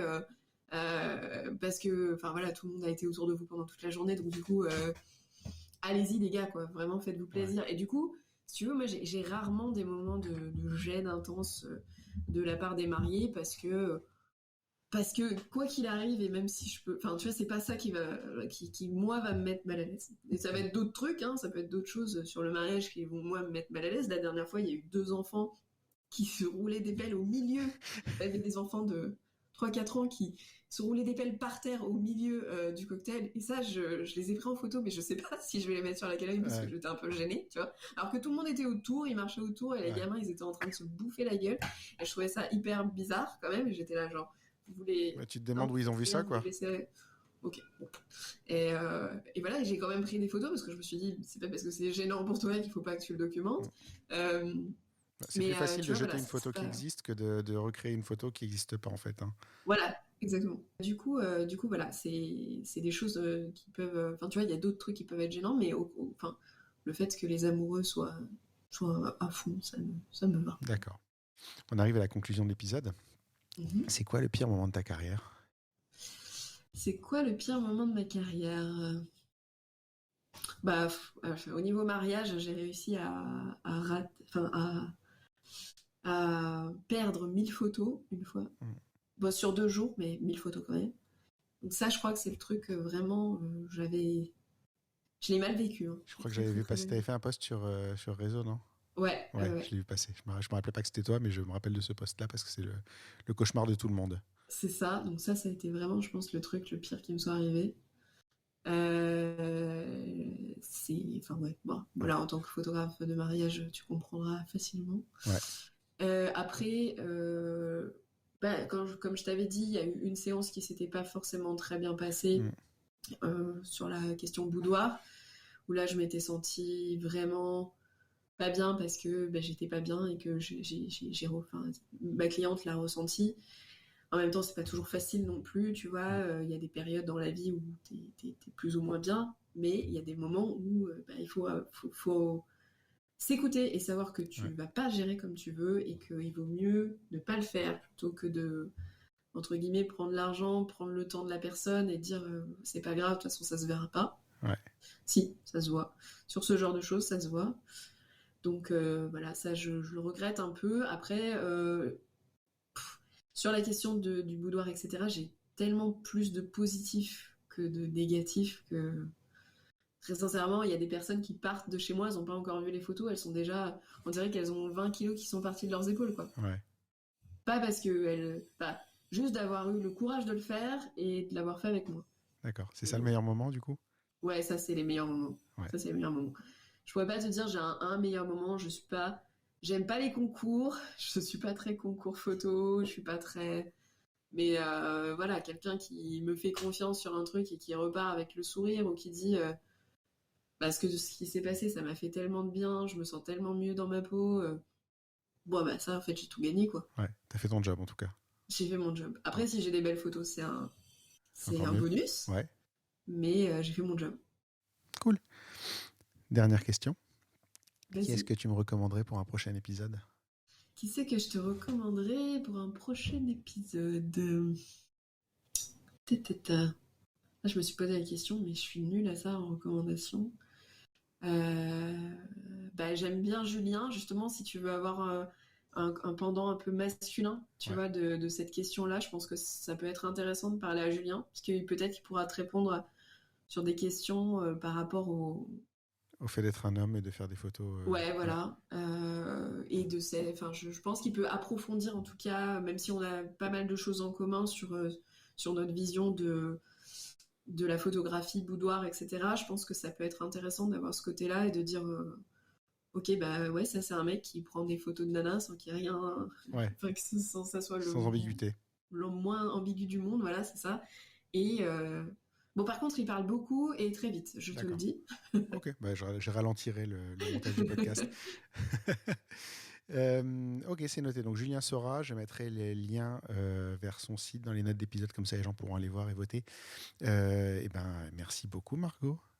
De rien, c'était hyper intéressant. On n'a pas battu le record de longueur d'épisode, mais on a fait 1h43 d'enregistrement, ce qui est quand même pas mal. D'habitude, j'enregistre un bon quart d'heure de moins, mais il y avait beaucoup de choses à dire. Donc c'est bien, je suis très content. Tu vois, c'est encore une fois, des fois, il faut prendre le temps d'attendre un petit peu, de digérer, de comprendre, et ça fait des discussions bien plus abouties que si on avait enregistré un épisode au moment où on s'est rencontrés, où je ne savais rien de toi. Et du coup, merci beaucoup d'avoir accepté de répondre à mes questions. C'était un plaisir. Franchement, c'était super agréable de passer ce moment avec toi. J'espère qu'on se revoit bientôt pour un café. Et comme ça, j'aurai pas le bouclier fait pas chier la prochaine fois qu'on se voit. Non, t'inquiète. C'est bon, il est parti. Là. Non, il est parti. Je vois qu'il est parti. Merci Margot. À bientôt. De rien. Merci à toi.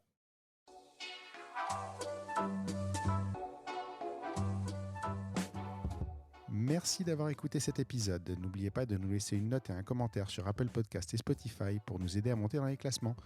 Vous pouvez également aller sur le blog dans l'œil du photographe à l'adresse www.dlodp.fr. C'est tout pour aujourd'hui. On se retrouve au prochain épisode dans l'œil d'un nouveau photographe. Dans l'œil du photographe, merci, c'est fini.